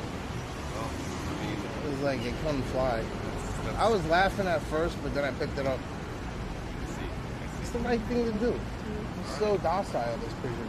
That's true. Where should I take it? The vet? It's up to you, man. All right. Good luck.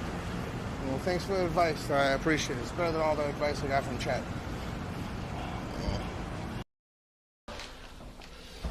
You can smell curry, huh? All right, BRB. Oh my God. Here like every day. He's grinding. Content Corner's right down the street. Oh my God, what the fuck?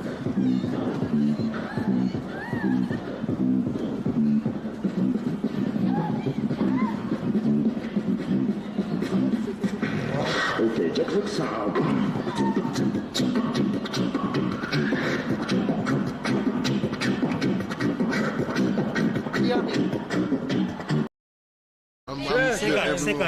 そうそう、世界のみんな。500人ぐらい見てる。どこの国から多いんですか？世界中、世界中。Everyone. Dankeschön. Dankeschön. Danke. Schön. Oh, yeah. Bonne nuit. Yeah, you got a lot of people. How many people are watching this? Not a lot, like 5. 5 people? Yeah, 5 people. 400, right? 500 or 500. 5 people? Like close to.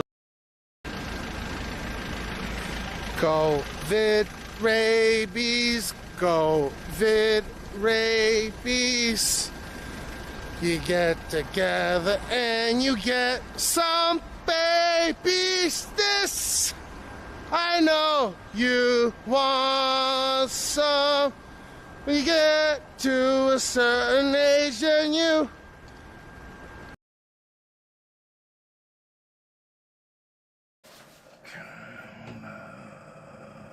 reboot this.